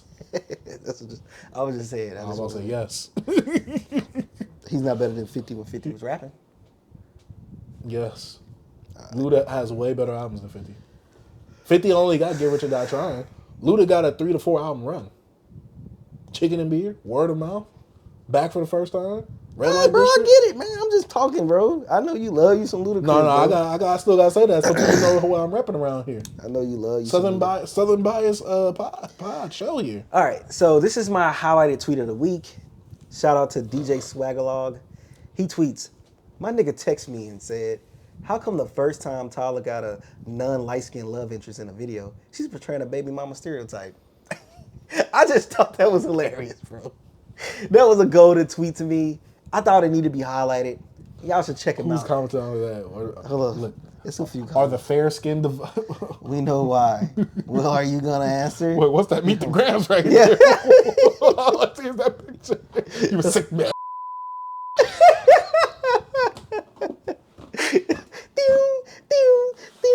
But no, bro, I thought that tweet was hilarious because Tyler loves him some light-skinned women, boy, and them comments on some men as well. I think that he liked them a little lighter. What? I think you said some men as well. He do. He like whiter men. Hey, B, what Tyler are you talking about? The creator. Technically, they both creators. Oh. Perry. He's always got to get the light-skinned man to be the hero. Oh, yeah, he do. He be wilding. But nah, that was just my tweet of the week. Next week, I might have a better tweet. So, who knows? I just like to start a little conversation in the culture. And, just also we talked about Tyler this week. Yeah. Leave it out for the tweet about Tyler this week. Hey.